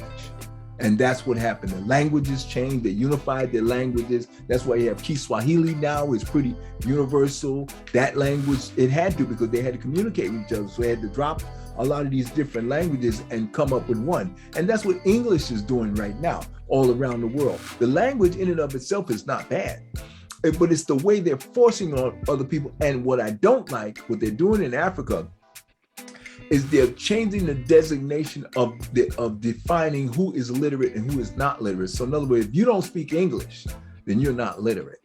And I say that's bull crap. You don't need to speak. You need to speak English, but it has nothing to do with your literacy. Stop that. See, that's again, brainwashing. They're trying, in other words, they want you to speak a language so they'll always know what you're doing and what you're saying. They don't need to know. There is no one group around here that's going to be running anything. No one group gets to own the whole world and control everything in here. We're going to put an end to that shit. And that's what that Bible is supposed to do. Put that one group in charge of every damn thing. And that's why the Christians want to murder the Muslims, which I don't give a damn about the Muslims either, because they also, you're going to see later on in here, they were coming in and doing ugly to the Africans before the Europeans, and you're going to see that later on. All right, so I'm going to go on to the next slide. Wish I could find a way to get this daggone thing to change without me having to go back and lose my annotation tool. I got to learn how to work this stuff, folks. I'm working on it. Okay. Well, I think what I'll do, is I'll be able to go get this and then switch to this, and you see what happens. Then I can have my mouse tool. All right. Okay. And let me go back to this and see if this will just give me what I need. I can't just click on it, bastard. Okay. Anyway, so now and language, and who evolved from the process, single common, okay, and then went on that. I'm gonna skip down past this next part. I'm gonna go right to this. Modern Africans and students of Africa have tended to emphasize the destructive impact of European imperialism in Africa while ignoring the most damaging developments from the Arab impact before the general European takeovers in the last quarter of the 19th century. Look at the times, family. 19th century, 1801, last quarter. You talking about 1875 to 1900? So you're saying before that, the Arabs were impacting everything and enforcing slavery. The Arabs were doing it. Okay, they were the first attackers of the Africans, with the Hyksos. Those are the first ones to come in, okay, and start disrupting. But we were already attacking each other, family. That's how, you know. And so it wasn't just the Hyksos, but again, when the Hyksos came in, now you're fighting two different enemies, along with all of the pestilence, the diseases, the tectonic events. All those things are constantly ongoing. You got to keep the context. Don't be lulled into this false sense of comfort that, and it's unrealistic to think that all these other things weren't happening simultaneously. Multitasking. In other words, nature and evolution is a multitasking force. It constantly attacks you from all different sides because it's going to keep you changing. The universe wants you to always be changing, okay? And so to try to conserve your African identity is good in one respect, but don't take it too far, because you're going to trigger the karmic law enforcement agency, which is going to force you to go back to changing again. So don't take it too far. Keep everything in context. So here he's talking about the impact of the Hyksos, which is the Arabs, and then the Europeans started kicking in just 1875. That's the 19th century. 1801 to 1900 is the 19th century. So he's saying in the last quarter of the 19th century, that's 1875 to 1900, okay? A relatively recent period, okay? This point is important, and it is very important. I'm gonna skip down to the next slide.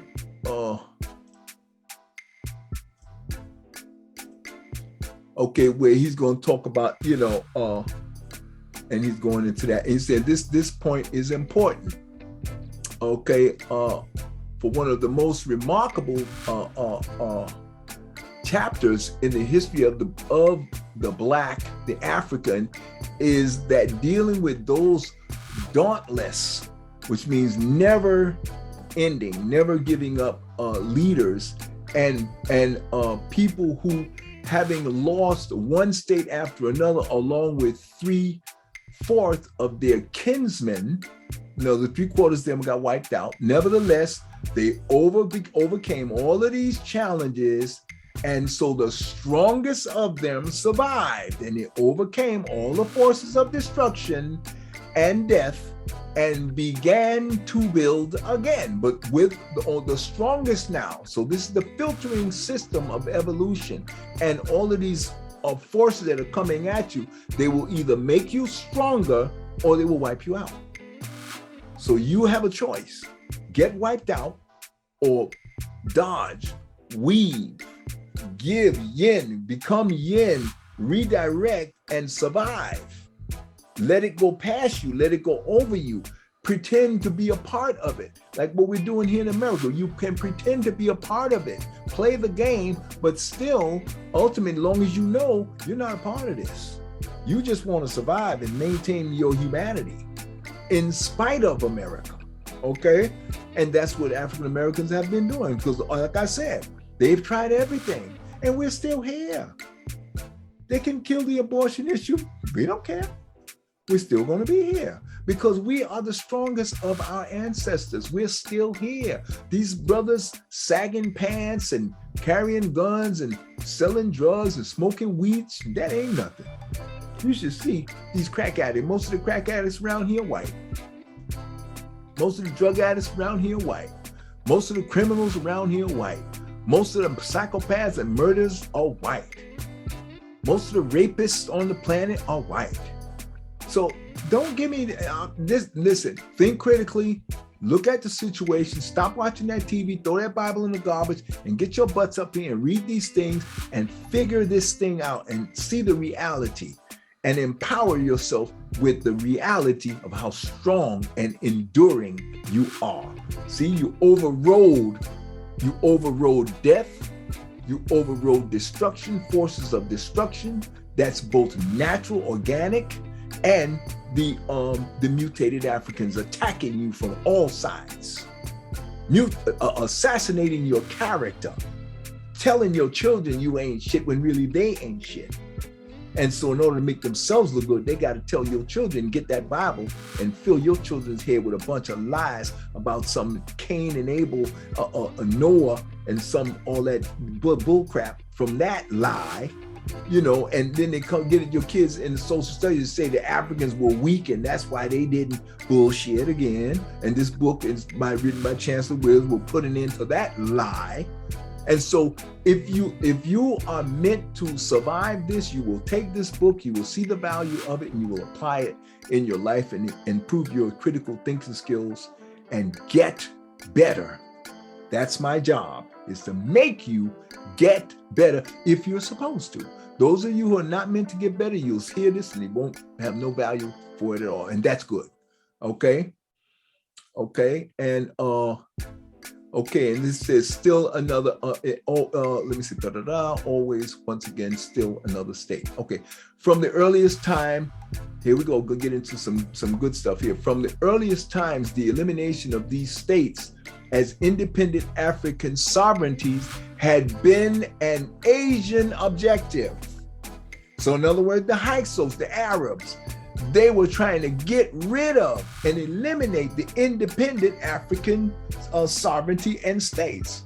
They were trying to do that. And they got pissed off because the European came to wipe their asses out and try to get rid of us. And we're still here. Africa is still here. Africa still got countries. Africa still is a continent. Africans still got Africans in charge doing a bunch of stupid shit, acting like Europeans. They've changed. They've morphed into these morons where they're imitating their hostage takers. The Stockholm syndrome has impacted even the leaders, but the leaders are taking advantage and they're greedy and they're getting the money. They're using the people. They've taken on the culture and the behavior of the captor, which is the captor is an exploiter. He is not a harmonious person that wants to benefit and see the whole society go up. No, they're into exploiting. They exploit their own people. They exploit other white people and use them as pawns. That's why they have something called the 1%ers. That's white people exploiting other white people. And then they use race to play one off of the other. It's constant, folks. One nesting doll inside of another nesting doll. And that's what the mutated Africans do. They take advantage of weakness, okay? And you got to understand this. And this is one mutated African and Asians, which is nothing but the damn Arabs, stepped up by the Muslim onslaught. So they brought their own Bible in with their BS and their lies, okay? Hey, that's what's happening here, okay? That's what's going on here. We're seeing a lot of this going on with these constant taking over. So here, I want to hear, they say here, and okay, here. And again, I want to repeat this, very important. From the earliest time, the elimination of these African states as independent African sovereignties had been an Asian Hyksos, Arab. Asian is a nice word of saying Arabs. They could, because again, they come from the land that they have politically connected. Now, Saudi Arabia and all that, they connected that with Asia now. So the Chinese and now the Asians are supposed to be the same. Get the hell out of here. The Chinese and the Arabs they don't even look alike. They don't have mongoloid eyes. The damn Arabs. Oh, please. They're so black. They got so much black blood, African blood in them. It's not even funny. They don't even have slanted eyes. So they're not Mongoloids. You hear the word Asian, the first thing you think about, the largest population of Asians on the planet are Mongoloid, Russians. Russians are Asian. Look at Putin. Putin is an Asian. He's got slanted eyes. Russians are closer to Asian, Mongoloid Asian than any other people on the planet. Look at it, folks, right in front of your face. Don't try to hide it. Look at Putin. He looks like an Asian. That's why he gets along with China so well. He is an Asian. He's a Mongoloid. And that's where the Caucasus Mountains were. Right in front of your face. They don't try to hide it. Wake up. Look at what you're seeing and call it for what it is. Okay? All right. So now, let's look at this. So the established black states were still being conquered and Islamized. So whoever wasn't brainwashed with Christianity, then they were being brainwashed by Islam. That's what Islamized means. When Europeans began to arrive, so Islam was even before, that's what softened the Africans up, Islam, right? And it was more functional. Islam was more functional. It wasn't as full of lies as Christianity later came on with this whole Garden of Eden lie. I don't even know. I don't read the Quran. I don't know what the hell is in that. I wouldn't waste my time. Don't care, because it's all a bunch of lies anyway. They take nanites of truth that they learned from the Kemetics, from the Ethiopians, from the Songhai nations, and from the Congolese, and from the all the different African, the Ethiopians, and Somalians, and the Kenyans. Now these are the modern day names for them, and the Congolese in the Congo, and the Sudanese, and then we got all of the other countries. What do you call it? Ghanaians, all these beautiful African countries that are still there. And they may be mimicking the filthy Europeans in the lot of stupid Christianity, which is infected everything. It's a virus that has infected, that in Islam has infected everything. All right. And so we have adapted in order to survive. But be very clear, those are foreign religions. They're not natural to Africa. They're not, okay? And that's why I throw both books out. I don't care anything about Islam. I don't give a damn about Christianity or Islam. I don't give a damn about them. I'd sooner go get into some Buddhism, because that's like pure spirituality. It's something I don't believe. They don't even talk about no damn stupid ass Garden of Eden, or no stupid ass that the world started 6,000 years ago. Some stupid ass, just stupid stuff. See, that's why, and I'm not saying it doesn't matter. If I decide to do, that's what I'm going to do. I'm not asking no goddamn permission. If I want to do Buddhism, I'll do Buddhism. I do what I want to do. And you can do the same thing. You want to do Christianity, you want to do Islam, go ahead. But it's stupidity. And you can't change that. It's a lie. Both of them are lies. You cannot change that. Okay? You want to do it, you go ahead and do what you want to do. I'm not going to go backwards into something that's a non-truth. There's no way I'm going to volunteer for that. I'm just not going to do it. Okay? So here you see here, and to impose rule over both, and see here, this is what it says. So the established black states were still being conquered and Islamized when the Europeans began to arrive in great numbers. Okay, the ice was melting, to impose their rule over both the Asians and the Africans. Okay, and this is the part down here which cracks me up. The last being a pretension, since a historical development of this magnitude could hardly be forgotten. by serious writers on Africa. For what happened, very simply, was what Europeans' imperialism in Africa checked and replaced Arab imperialism. Okay, the Arab screams against Western imperialism are the screams of outrage against Western imperialism for checking and subduing Eastern imperialism. Okay, and this is really incredible. I can't get this thing to work. Okay, I gotta get a different tool. Okay, Eastern imperial, in the very midst of the blacks they had conquered. So in other words, the Arabs are whining and complaining about the fact that the Europeans came and did the same thing to them that they just did to the Africans. And they were not completely successful, but they were able to infect a lot of the Africans with their Bible, the Quran, their religion, their lies. Okay, and that's why they help perpetuate the subjugation of women.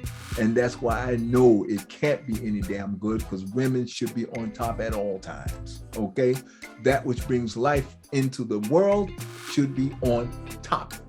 Okay, and there are still countless thousands of blacks who are naive enough to believe that the Arabs' bitter attack on Western colonialism shows their common cause with black Africans. BS. These Arabs don't give a damn about Africans. They don't give a damn about us. I know that. I've learned this from Dr. John H Clarke years and years ago, and listening to his speeches long before I read this book. But it is a pretty commonly accepted belief amongst us African historians. Okay. Now, this is going to get into this cannibalism piece, and I really want to get into it. And this kind of opened my eyes and made me soften my views about the cannibalism of the mutated Africans.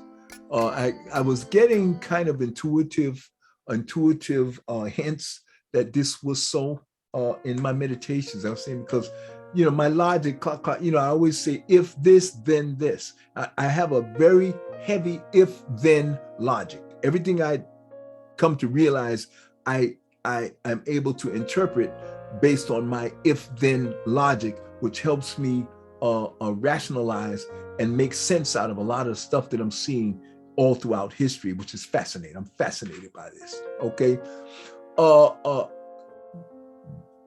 They're talking now about people roaming or being forced to be nomads and run away from all of this imperialism, both from Asia and from the Europeans. What they suffered, these people could not, at certain times, the people could neither settle down nor therefore develop a civilization. They're talking about, what about the people who did not come together and unify, and they just kept running? So there was two different types of things when you had people who just kept running and just became nomads, and you had some people who came together and formed empires and were able to develop a security system to protect themselves from the onslaught of both the Arab imperialists and the European imperialists in Africa, and all throughout the Caribbean as well, all throughout the diaspora. We call it the African diaspora because the Africans were dispersed, had traveled and navigated the seas and traveled all throughout every part of the world by the time the Europeans and the Asians crawled out of the caves in the Caucasus Mountains. Okay. So here you're going to see what they suffered from year to year. These are the people who ran, who were just running. What they suffered from year to year as they wandered over the continent is almost beyond both description and belief. And so now we're going to get into what happens when your language is disrupted, when your culture is disrupted, when your security is disrupted, with your ability to house, clothe, and feed yourself and your family is completely wiped out. So what happens? Even though you're in the sun and your pineal gland is fully working, your human form reverts back to what it was. So again, like the stock market, nothing goes up in a straight line. Everything goes up, up, and then you go down, you fall back, you go up, and then you fall down, you go up, and then you fall down. But you're still going, the general trajectory is better, but you're going to have setbacks. That's these, what they call, they have these corrections. You're going to have setbacks, family. This is nature. This is a part of the nature of the evolutionary process. Okay? So even the Europeans are just nothing but mutated Africans, and that was a major setback for us. Okay? That was a major recession, correction. That was a correction by nature and evolution to make us get better and break us out of these comfort zones that we had when we were out in the sun with all this bounty and abundance. Abundance can get you too comfortable, and the evolutionary process don't like comfort. It don't want to know everything and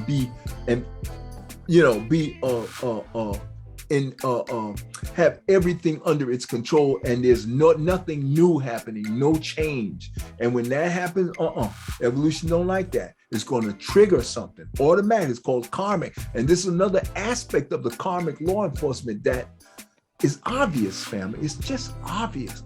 As soon as that rubber band gets settled back in the middle, there's no movement, the universe is going to pull that rubber band and start some action.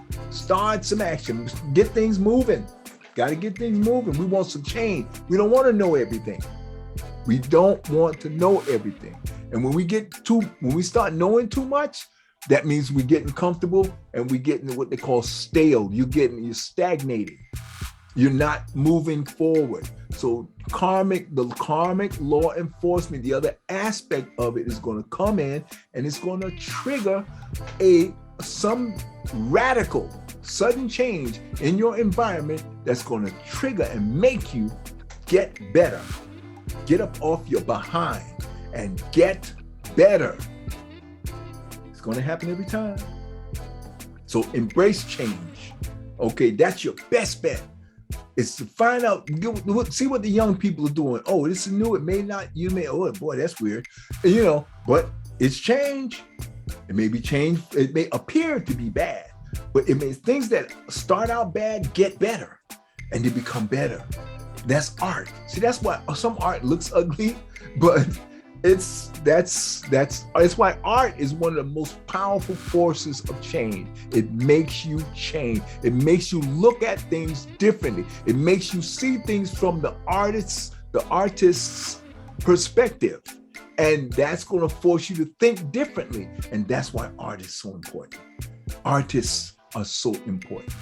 And if we come out of these brute, dumb, beating up on people because you're stronger. So you're dominant because you're physically dominant, right? So you think you can make everybody do what you want them to do, all right? Just because you can. Keep that up, but it's not gonna work for you because you're still a dumbass. You have to embrace change. If you try to force stagnation, and that's why conservatives will always fail. If you try to keep things the way they are, you're going to fail because you're fighting against the universal force, law enforcement that the universe has set into motion. And if you don't understand this fundamental fact of existence, that's why the name of my book is The Anatomy of Existence. You have to understand the parts and how they work. Don't try to stay the same. It's not going to last. The karmic law enforcement is going to force you to change. So your best bet, is embrace change. Sit back and encourage young people.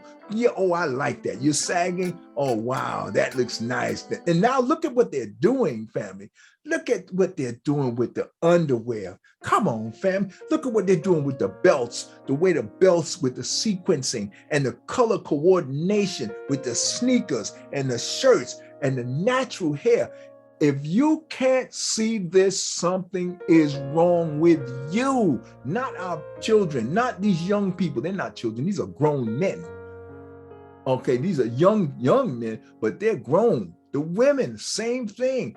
But the young cats are getting all the attention because what they're doing is so different. It's so radically different that everybody has to turn and say, whoa. Whoa, his butt is out. Whoa, that's not normal. Whoa, what is that? That's called evolution, family. It's called change. And if you didn't have such a filthy mind, you would see everything as homosexual instead of embracing the beauty of the human form. And Africans, I'm sorry, folks, when you deal with some Africans, I'm sorry, you gotta deal with, you ain't ready for this. See, because again, these are the descendants of the original first human forms. They're gonna be creative on a level you can't even get your head around. You conservatives, that's why you gotta embrace change. You've gotta embrace change, and I'm embracing it. I love it. I think it's so beautiful. At first I said, damn, that's kind of, but what they did was they're making lemonade out of the lemons that were given to them by locking them up in jail. And you taking their belts and you look at the sneakers, they're not even laced up. They're loose, they're just flopping around. That comes from, they took what they made lemonade out of, this is the reaction, and they made it fashionable. And I think it is the most beautiful thing. The thing with the haircuts to me is like, I'm sorry, folks, this is next level. Look at this. Look at this. I'm going to show you some stuff and you might find shocking, but to me, it is so beautiful.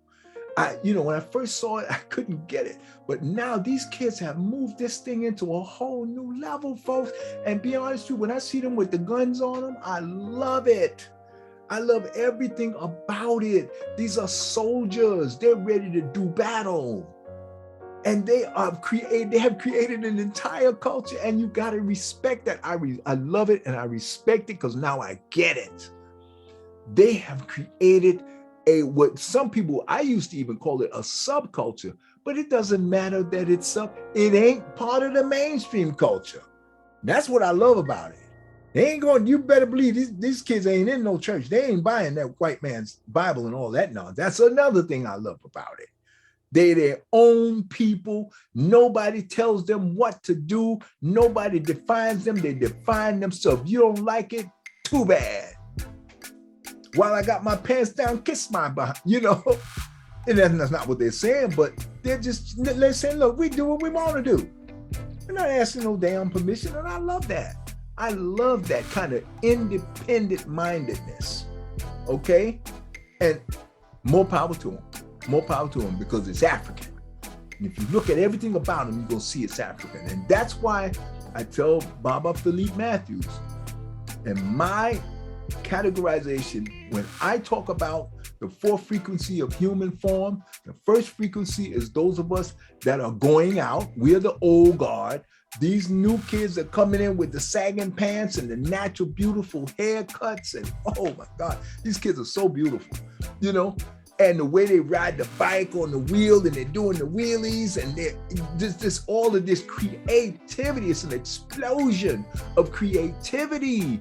Even the way they smoke weed is like, yo, this is like next level. So I would be able to more easily get them involved with the stock program because they're making money selling the weed. Come on, that's entrepreneurial 101. You taking weed, which is about to become an industry. These kids are going to inherit, they're going to dominate that. And so what I'm teaching them is to slide over, take the weed selling that is illegal and embrace this cannabis movement. Start buying into the cannabis industry, a young African American. Start buying in, own it, take over it, go with it, take it over, start buying in little by little. Get your own dispenser, start building your own dispenser, get your licensing, do your licensing, even though it's not legal yet, but pretty soon they're gonna have to legalize it like they did with prohibition. All the evidence is right in front of you. It's going to happen. There's nothing they can do to stop it. Nothing they're going to do to stop it because the demand is going to be so overwhelming. The medicinal properties of marijuana and the recreational properties of it, and the fact that pretty soon the cars are going to be driving themselves, and you ain't going to need to be paying attention to what's going on the road. Okay, so the recreational part of it is going to become a fashion. It's going to become a part of the culture. Okay, so I want you to take advantage of it so you can be on the cutting edge of it, and I want you to be leaders in it. I want you to get that money. I want you to take it over and then take that now and build your own institutions of education and take all of us to the next level. And wherever you decide to take us, it's good. I'm good with it. I'm good with it. You're going to make mistakes in the beginning. That's the evolutionary process. As long as you're changing and you're being better and you're getting better, nature is going to be on your side. You don't have to worry about that. Okay? So the rest of this, they're going to get into how the Africans who ran around reverted to savagery and cannibalism under prolonged conditions of extreme hunger, thirst, when survival itself was the only question that dominated the human mind. This phenomenon of reverting to a state of savagery, okay, and even cannibalism under extreme conditions of starvation is known to occur universally. Okay, family?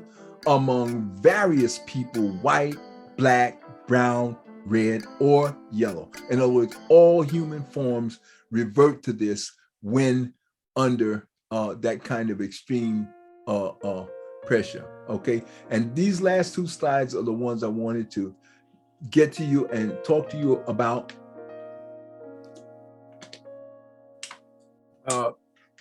Because you know, this is what let me go back to my books because these are very important. I want you to stick with these books, okay? But I want you, you know, and that's why I'm saying here, what you do for yourself and what like Baba Michael Imhotep teaches us here, and what you do to yourself and what you allow other people to do to you and get away with is based upon what you think about yourself. And that's why I'm saying we have to embrace our young people. Encourage them, don't discourage them, don't assassinate their character, don't put them down, don't call them ugly, don't call them faggots, don't call them gay because they wear their clothes, because you're going to get your feelings hurt, and that's where they'll put a cap in your behind and they'll beat the shit out if you try to approach them in the wrong way. You assume just because they dress like they're gay, you're going to get your feelings hurt because these guys are not gay. Most 99% of them are not gay, so you're going to get your feelings hurt. Okay, so get your mind out the gutter and embrace your beautiful young people and encourage them and motivate them to continue to take charge. They'll get it, they'll come around, but they're going to do it differently. And that's good. And I want them to do it differently. I don't want things to stay the same. See, I don't want it to stay the same. I want this fiat currency to disappear. I want this capitalistic system to evolve and get better. This no non-universal healthcare crap, if that's capitalism, I want capitalism gone.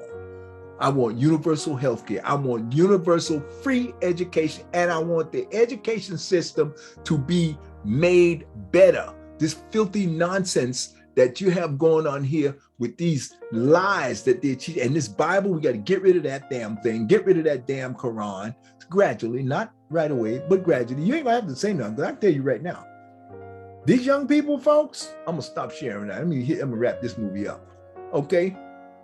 These young folks, I'm gonna tell you right now, family, They ain't having it. They're not going for it. You think them churches are dying now? You wait until these YouTube movies start coming out and these kids start embracing this. Now they start understanding about the intuitive intelligence over the instinctive intelligence and how beautiful they are, because I'm damn sure gonna promote it. And let them know they are the new bosses, Nick. I'm passing the baton to them and I'm explaining to them what happened to them. There ain't nothing wrong with them. They're beautiful. They're beautiful people. Okay. This is what has happened to them. And Baba Philippe Matthews is going to explain it as well. What they have done to these young people and Africans, as beautiful as they are, and what I give them, this is what I want to tell them. You young Africans, women, men, young men, okay, not boys. You can call yourself whatever you want, but you're men. And you're African women, okay? You're the future. I don't care what they say. We don't die, we multiply. You are here to stay, okay? So be confident. You already are. But continue to do that. Don't doubt yourself. Get better. Stay confident. Do like Chopa, the young boy. I'm gonna put his picture up here. I love this young boy. I was listening to him the other day. I thought he was more Hispanic, but that boy is so Southern. He is got that Southern accent. I heard him for the first time on Tumblr, and he is so down to earth and into nature and into growing things and getting into, and he wears his hair natural. Yes, his pants are sagging. So what? He's a young kid. He's young. He's like 19, 20, 21, 22, 23. But you know what? He's going to get older. He's going to get smarter. And I hope he gets into meditation. He gets into his spirituality, because he's organically spiritual. You can see it in him. And that's what all the other young people, they see it in him. He's proud of his youthfulness. He's beautiful and he flaunts it. And he smokes his weed and he says, screw the conservatives, screw the capitalist system, screw this American white supremacist, F you. And I love it. That's why you see them doing this. And I love it. Beautiful. I want to encourage you, young folks, keep doing what you're doing. You ain't broke and you don't need to be fixed. Okay? But you need to read your history. You need to learn about this law of attraction. I'm going to put the book over here. Okay? And keep doing what you're doing. But educate yourself more, read more.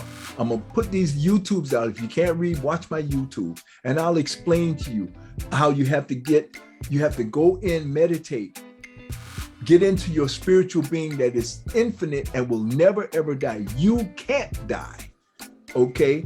But in your human form, you can express your perfection through this human form, and you young people can do it much better than a lot of the old farts that are my age and younger, even younger than me, because they're stuck and they've been brainwashed by that television and that Bible. So they're done. There's nothing you can do to save them. You stay free of that Bible, stay free of that Quran, and just get into your spirituality, get into your martial arts, get into your Kung Fu and all of these arts, Tai Chi. These are going to get you more into tapping into your spirituality and mastering. Baba Philippe Matthews, he's going to get a little bit into the some economics and some little he gets a little bit too flighty with some of the ideology of what the frequency training is going to do. The reality is you have to train your form. And as your form gets trained, you're going to get better at getting what you want to manifest by using this law of attraction, okay? And the cycle of manifestation that I gave you here. This is going to get you going. My book is going to give you all of this instruction in a word form. And I'm going to try to keep it down to 30, somewhere between 30 and 70 pages. No bigger than that. Definitely, I'm going to try to definitely keep it not from being 100 pages. There's no reason for it to be 100 pages, because what I'm teaching you is so simple, it don't need. But what I'm giving you in the book is a lot of this anatomy of existence. See, I'm explaining to you all of the parts about ma'at, balance, about duality, that everything is balanced of two, because you have negative and positive. Like you're seeing with the history that I just showed you, how the forces, the evil forces of the mutated that appear to be negative are forcing the conservative and the comfortable, and the people in Africa who have abundance and have everything are laying back on their laurels and getting comfortable. And see, that what appears to be a negative force is actually good, because it's making them get better. It's making them change, get up off their behinds, okay? And then eventually these negative forces are going to fizz out, because they're going to get lazy and they're going to get comfortable like they're doing now, and they're going to phase out, and you're going to be the next generation, passing the baton to you. And after you, you're going to get comfortable to a certain extent. You're going to want to keep things the way they are, and then you're going to be taken over. So prepare yourself. Stay flexible. Be prepared for change, because change is the one constant about this time-space continuum. It is the overriding universal force that is always at play, and it has soldiers, and those soldiers are the karmic law enforcement agencies. You also have the power of the law of attraction that you can use to make manifest whatever you want. You just have to build the muscles and master these skills of visualization, thought flow, emotions, and repeat. Okay, and once you accomplish those things, move on, change, and change your vision, change the way you think about things. Stay with change, not too much change, but you want to, again, you got to strike a balance. Not too much change, not too little change. That's ma'at. Ma'at is what's going to help you. You understand ma'at. You're not going to be perfect all the time. That's not the point of ma'at. The point of ma'at, like everything else with evolution, is the effort that you're trying to stay balanced, that you're trying to get better, that you're trying to be better, which is moving you toward perfection. Perfection is, again, like I said, something you reach for, but you never, ever attain. And that guarantees the journey, the excitement, the joy, the happiness, okay? And your joy and your happiness is going to come from knowing how all of this works. And that's what my book is bringing to the game, okay? And I want you to learn how to apply all of this wisdom and all of this knowledge so you can use the law of attraction to get what you want. And all that's going to do is make you have a more enjoyable and both these books are going to help you to have a more enjoyable and happy life cycle. That's the goal of my book, is to free your mind of the trappings of these religions and the terror tactics and the fear mongering of places that don't exist, entities that don't exist, and things that are never going to happen, because you don't die. You just keep jumping from one form to the next form to the next form. So for you, there's nothing but life, and more life. And that cycle will be forever, because it has to keep up with you, and you are an infinite being having a human experience. Okay, family? You're an infinite, powerful being reborn, life after life after life, into the next life, into the next life, over and over again. And I'm gonna show you again my cycle of existence for you, the microcosmic being, never dying, never ending, just jumping from one form to the next. So for us, the joy and the happiness you should be experiencing now is the realization of your true self, This is what becoming self-realized or self-actualized means, that you realize that you can never die. It's not possible. You don't even sleep. Your vehicle form has to sleep, and you go on and start dreaming, and you're witnessing and experiencing other things that you're watching, because you are that infinite watcher that actually is Ama, what they call God. You are God in a microcosmic form, and that's why you cannot die. It's not possible. You see? And everything around you, you created. And it's just matter that you, through quantum physics, you can use your thoughts and your vision to manipulate and mold it into whatever you want, circumstances and material.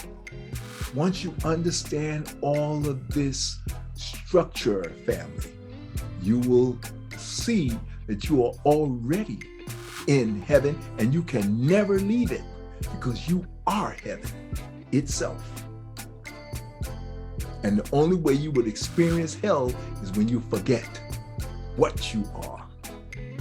You become a who when you come into one of these forms, but this form is temporary. So your who experience is just temporary for this life cycle. And that's the joy, and be happy and rejoice, because you'll get a never-ending bunches of who's that you're going to become with each reincarnation or rebirth. Okay, family? One love, enjoy, peace, and I'll see you in the next movie.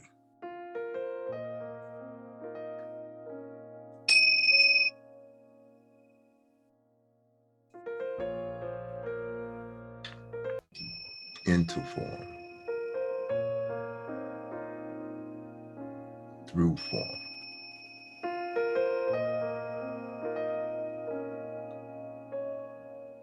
back into form,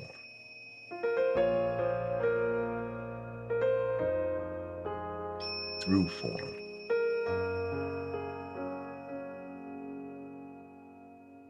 out and back into form immediately, through form,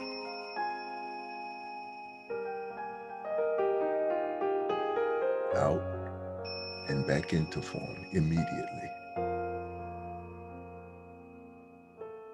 through form,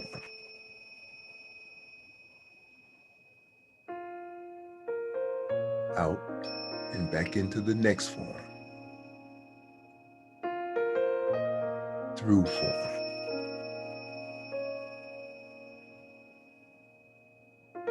out and back into the next form.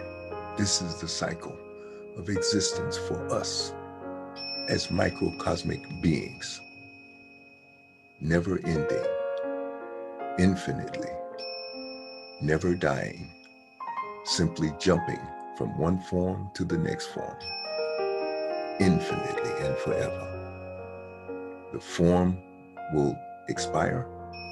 We will immediately jump into the new form in a nanosecond, because we are eternal beings, just like Ama, never ending, infinite and unlimited power, trying to express ourselves through these human forms. So we'll go out and back into the next form, go live through this form, come to a peak at the top, and then age out. The form will age out. Our microcosmic spirit will leave that form and jump back into the next form. Live through that form, wear that form out, leave that form, and animate the next form. This is the cycle of existence for us, the microcosmic beings, the microcosmic expressions of the totality, the macrocosmic being we call Ama, endlessly and forever, jumping into form, living through these forms. The form wears out cannot keep up with us, so we will jump from that form into the next form, endlessly and forever, living through these forms, not to be confused as being the forms. We simply jump from one form to the next form, live through that form. As the form ages out, we will simply transform into the next form, endlessly and forever. This is the cycle of our existence.